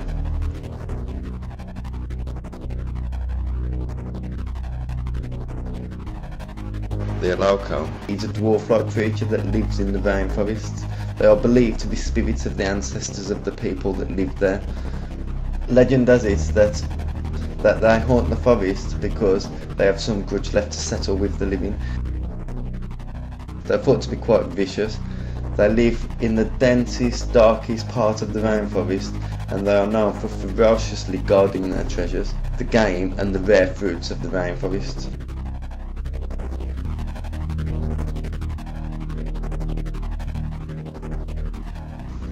The Encyclopedia of Myth and Legends, African Mythology, describes a typical Alauco tale.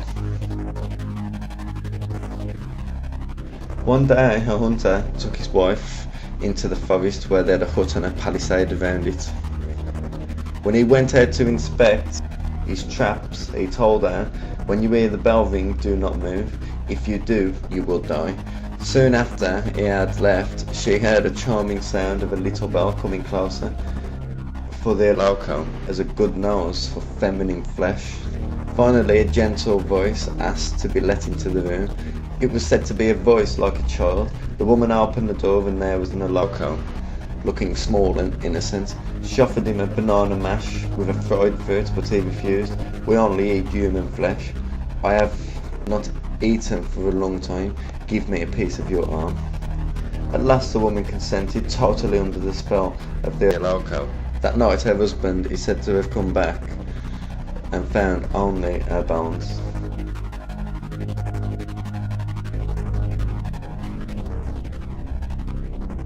Like myths from ancient Britain, African folktales talks of yombos. They are very similar to fairies.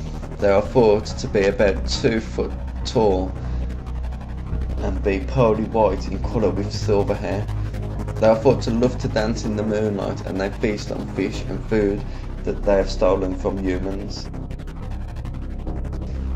The Yombos are sometimes called the Bakna Rakna, which translates to good people. Another strange coincidence is that Scottish fairies were sometimes referred to as Dainoin Matha, meaning good neighbours.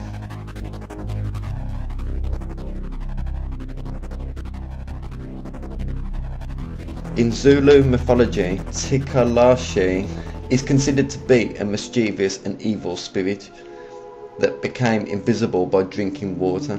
They were sometimes used by parents to scare children. Sometimes they were used by the shaman for more sinister purposes, such as causing illness and murder.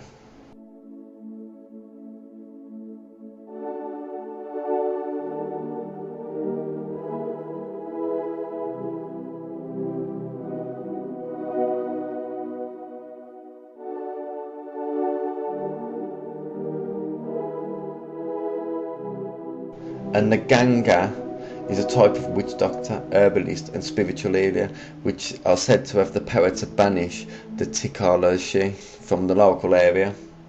The Tikalashi enjoys tormenting children, and in appearance it is sometimes compared to a gremlin or a goblin, although it is capable of changing its form at will.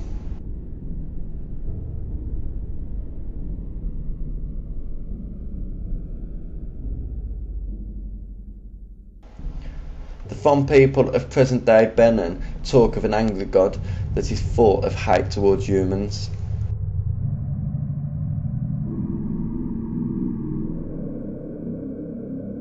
He is believed to inflict illness, insanity and disease. He is considered to be the divinity of smallpox, which was caused through his divine displeasure. The Yoruba people of Nigeria call him Olumu, although that is not his real name. Legend says that saying his real name out loud is highly dangerous. He is sometimes referred to as a lord of infectious disease.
The Shitobi are said to have arrived in Africa in terrible fiery vessels larger than mountains.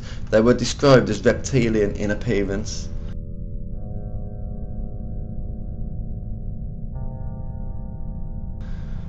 At a time where humans were both female and male, they did not speak, but they were said to have great mental abilities. For example, humans of old were said not to have needed to hunt for food. They could simply call any animal of its choice and the animal would kneel before them.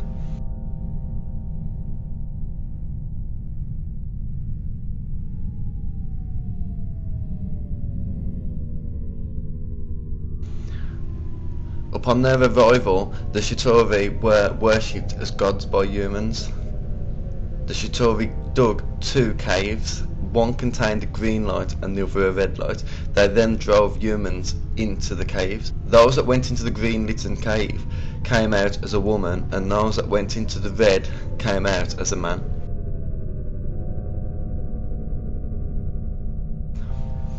The Shitobi said to the humans, "If you serve us, you wretched humans, we are going to make you into gods."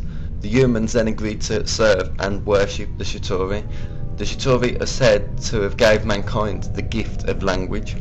People began to speak with their tongue, whereas before they communicated with their mind.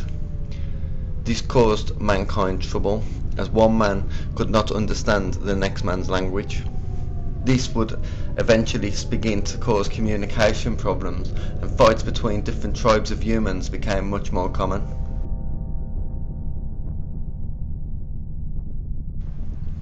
Humans were said to be horrified upon discovering they were losing their mental powers. Even worse was the fact that man hated women and women hated men, as humans were used to mine metals for their new masters.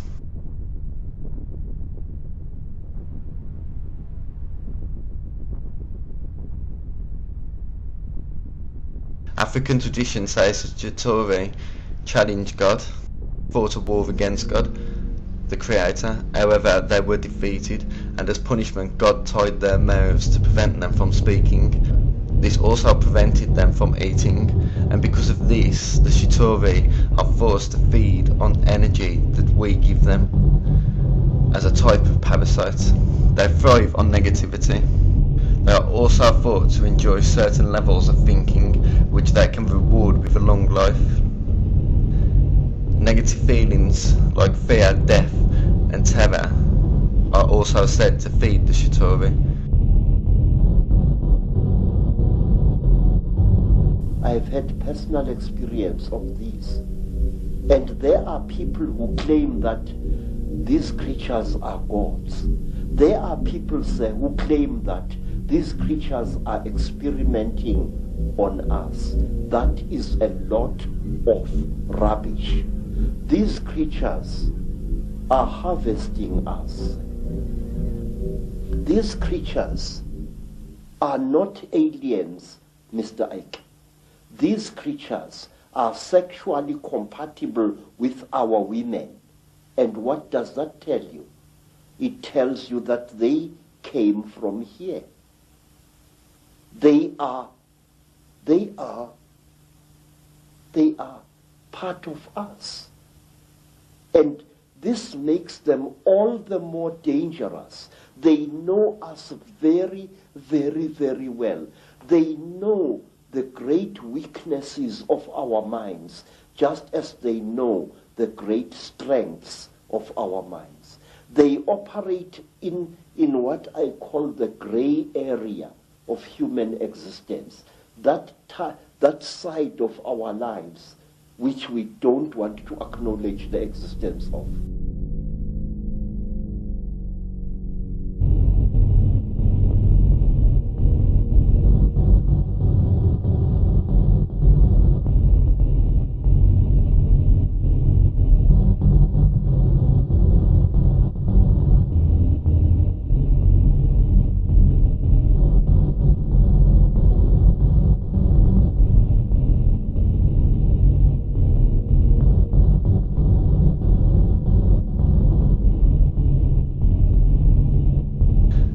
story of God's teaching mankind and sometimes even creating mankind is a common one throughout the whole of the ancient world.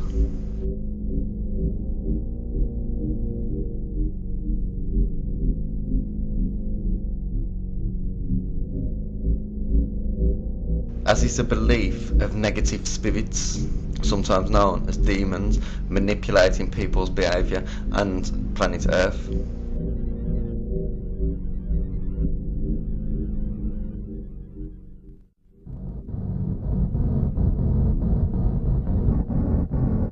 Revelation verse 12, chapter 9 states, "And the great dragon was cast out, that old serpent, called the devil and Satan, who deceiveth the world. It was cast out into the earth, and his angels were cast out with him."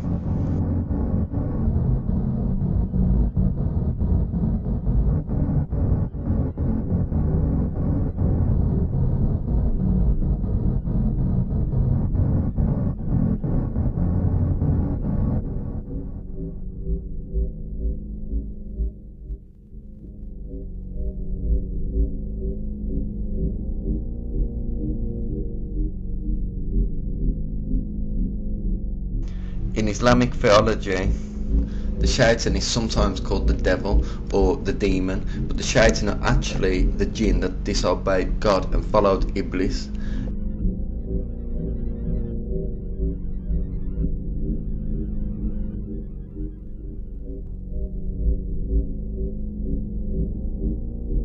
Iblis is the Islamic equivalent of Satan. The shaitan are known as whisperers. They whisper into the hearts of humans and jinn, urging them to commit sin.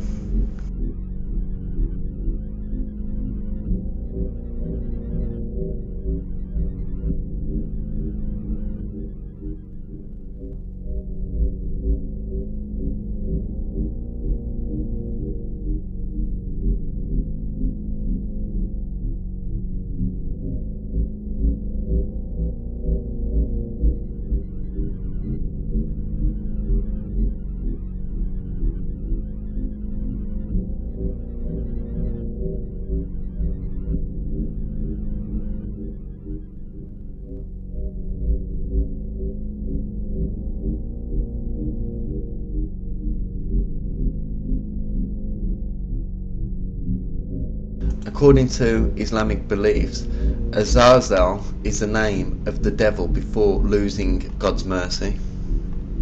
He later becomes known to Islam as Iblis, which can be translated to outcast or thrown from God's mercy in Arabic.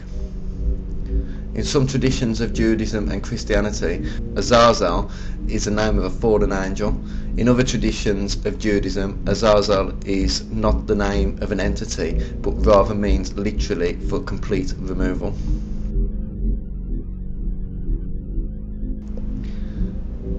The Book of Enoch names Azazel as one of the chief Grigori, or the Watchers. The Watchers are a group of fallen angels that had sexual relations with human women, as described in Genesis. The sons of God saw that the daughters of man were beautiful and fair, and they took them for wives.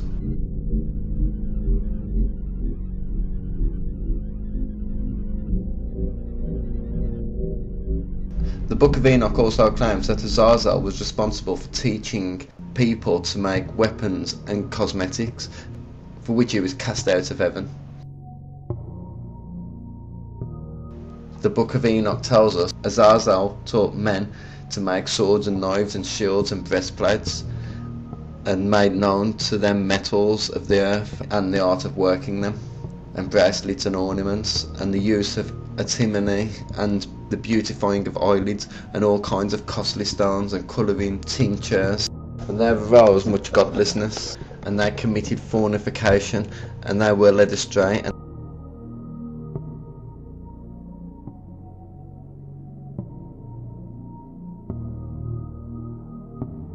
The Book of Enoch also goes on to say that the corruption brought on by Azazel and the Watchers degrades the human race, and the four archangels, Michael, Gabriel, Raphael and Phanuel saw much blood being shed upon the earth, and lawlessness brought right up on the earth, and the souls of men made their suit, saying, Bring our cause before the Most High.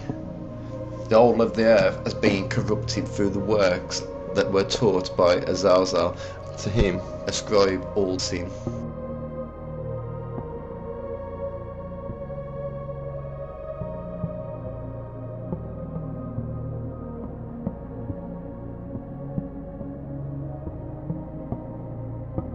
The curse of Cain and the mark of Cain are phrases that originate from Genesis, when God declared that Cain, the firstborn son of Adam, would be cursed for murdering his brother Abel.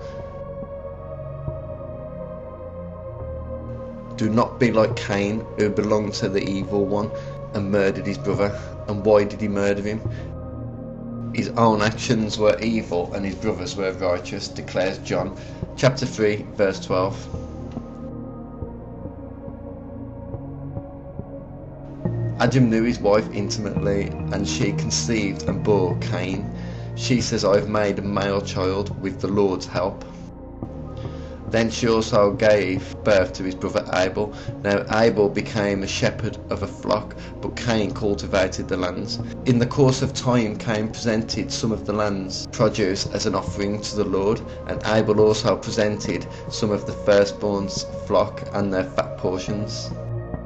The Lord had regard for Abel and his offering, but he did not have regard for Cain and his offering. Cain was furious and he was downcast. Then the Lord says to Cain, Why are you furious? And why are you downcast? If you do right, won't you be accepted? But if you do not do right, sin is crouching at the door. Its desire is for you, but you must master it. Cain says to his brother, Let's go to the field. And while they were on the field, Cain attacked his brother and killed him. A mark was put upon Cain to warn others that killing Cain would provoke the vengeance of God. If someone did anything to harm Cain, the damage would come back sevenfold.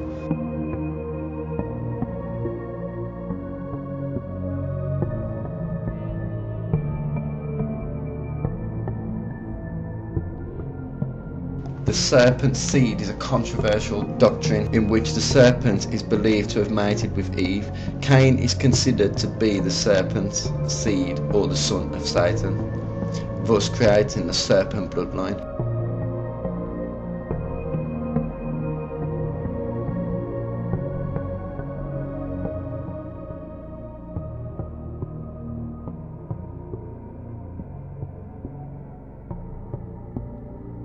The mark of Cain was believed to be dark skin by white supremacists. However, this claim was never backed up by the Bible or any other religious text. The belief of a serpent bloodline has been taught in various forms for thousands of years. It finds its early expression in Gnostic writings. Some Kabbalists believed that Cain and Abel were from a different father to Seth. Seth is thought to be the first real son of Adam. Some proponents believe that Seth's bloodline would eventually lead to Mary and therefore Jesus Christ. The bloodline is sometimes called the Aryan bloodline.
Some researchers believe that there is even evidence of ancient genetic engineering.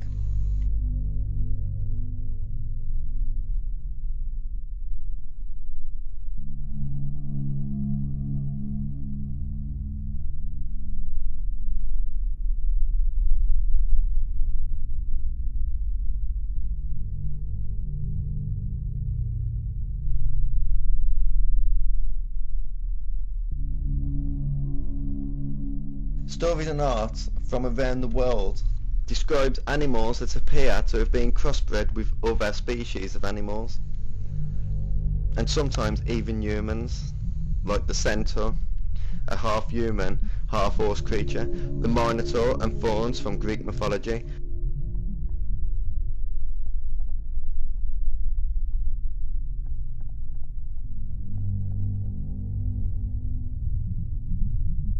Ra and Horus with the head of a falcon.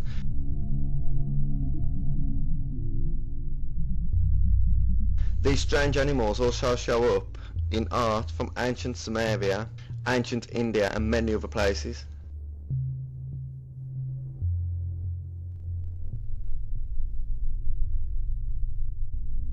The reasons for these strange creatures in our ancient myths and legends remain a mystery. Some researchers claim that these creatures are evidence of ancient genetic experimentation.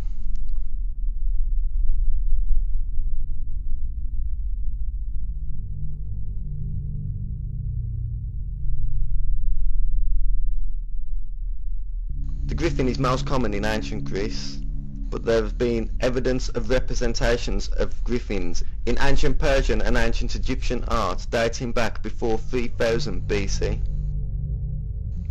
A griffin has the body, tail and back legs of a lion and the head and wings of an eagle.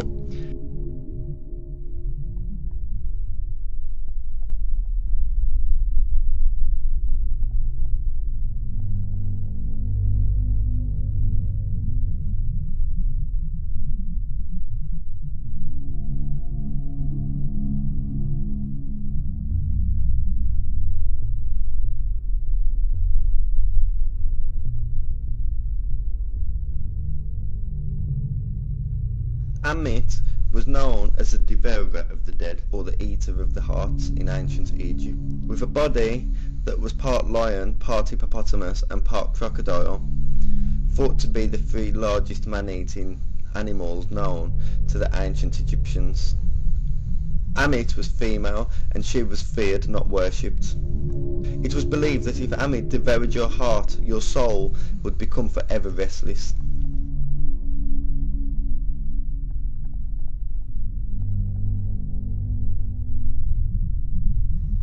The faun is half human, half goat, and the forest god or goddess. They are spoken about in Roman mythology.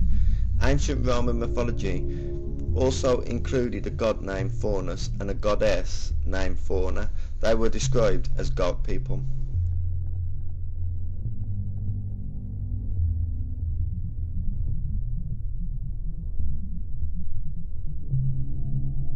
In Greek mythology, Pan, the god of rustic music and of the wild shepherds and flocks, was sometimes known to be cruel. He would tease goats, he would rape. He is considered among the most sexually perverted of the gods.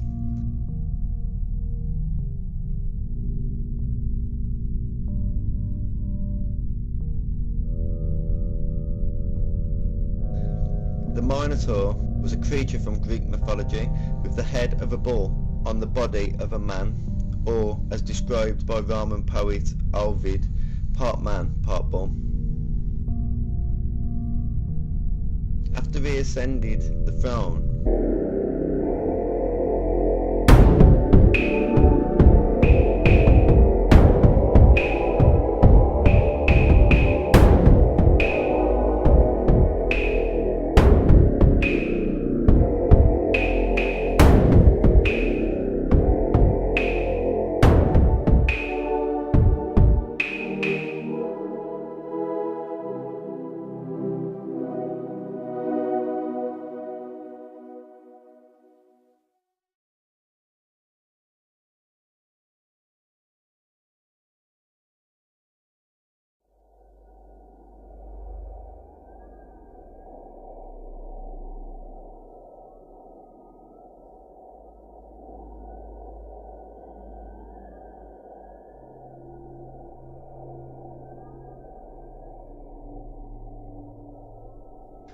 millions of people around the world claim to have witnessed unidentified flying objects. These people claim that these objects are far superior to man-made objects such as planes and military craft. These objects have been reported by pilots, astronauts, astronomers and millions of ordinary people. The internet is full of unexplained UFO videos, but still some people believe that the UFO phenomenon is merely people's overactive imaginations.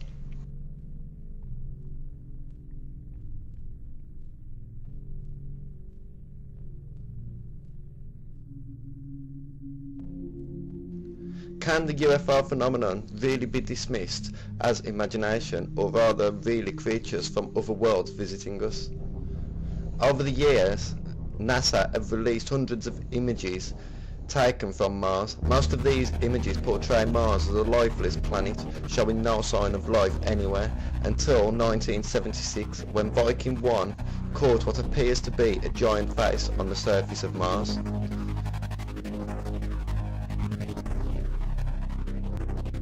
Alongside the giant face are what many researchers claim to be pyramids similar to the pyramids found in Egypt. Researchers claim this is sure evidence that a highly advanced ancient civilization once walked on Mars. Since then there have been many controversial images taken from Mars. NASA usually claim that these images are optical illusions or natural occurrences, but to many Mars remains a mystery.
Like Mars, the Moon has many stories and theories surrounding it.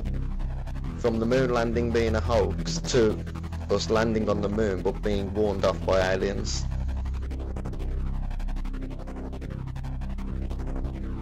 Others claim that like Mars, the Moon has ancient ruins and signs of an ancient civilization.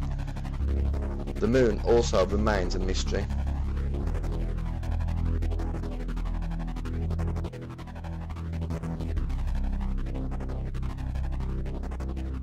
The Sun and the Moon also both appear the same size in our sky, so much so that on total eclipses the Moon completely and perfectly blocks.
that is not all.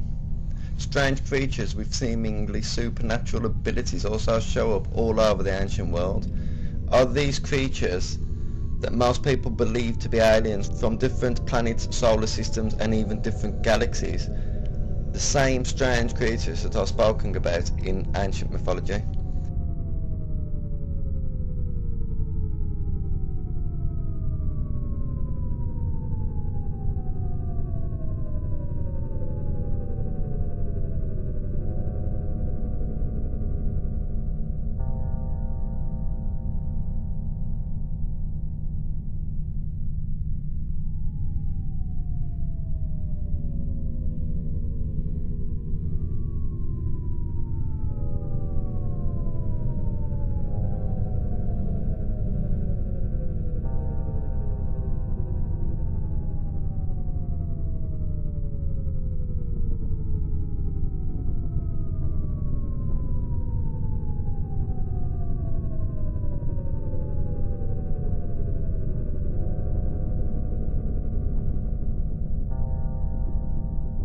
Many researchers claim that there is evidence that technologically advanced extraterrestrials have been visiting Earth for thousands of years. They claim the evidence is overwhelming. These researchers claim that ancient monuments like the Great Pyramid of Giza, along with many other ancient monuments, do show evidence of an advanced colligation, far more advanced than what we are led to believe. How technologically advanced could the ancient people have been?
At the sun. Despite the long odds of them being such of a perfect match in size, most scientists claim that it is merely a huge coincidence. The Sun is about 400 times as wide as the Moon, yet it is also about 400 times as far away.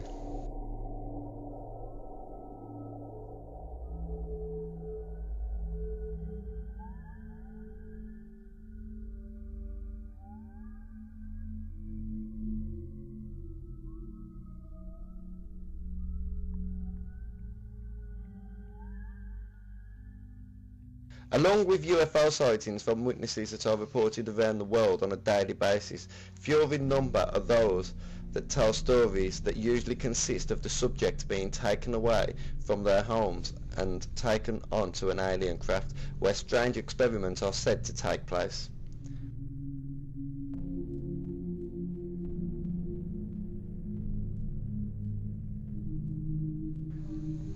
Many so-called alien abductees do not like to speak in public of their experience for fear of ridicule, but when they do speak, they tell disturbingly similar stories to one another.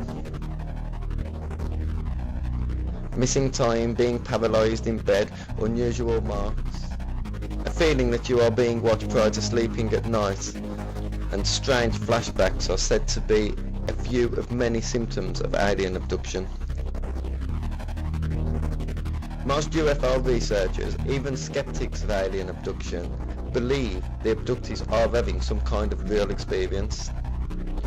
Though most doctors and psychiatrists put the experience down to different types of mental illness, however, some disagree.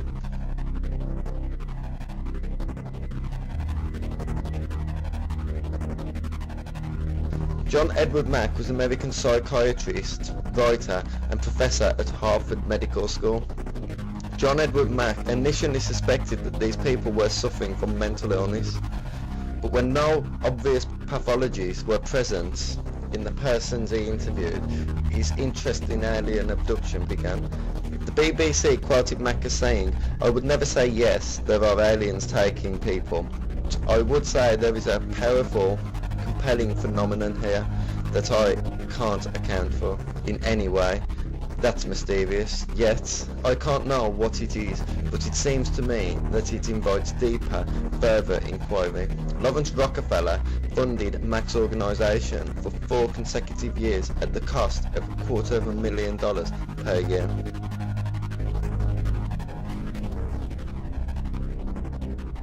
There are many organisations around the world that investigate UFO cases, and many of these organisations have been pressuring the government of the world to disclose what they know for some time now. They are still waiting.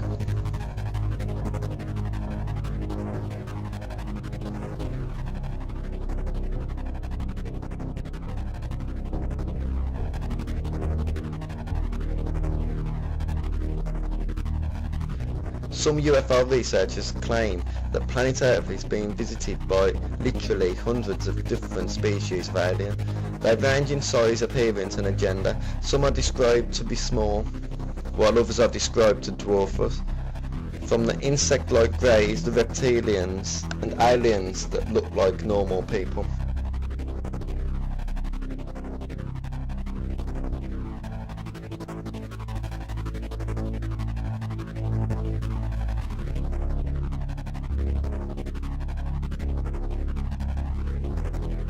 SETI is a scientific search for extraterrestrial intelligence. SETI projects consist of listening to sound waves in space in hope that they may intercept a message sent from space. But are SETI and other UFO organisations looking too far away for answers? Should they start closer to home? Maybe we should look at our own history books and religious texts.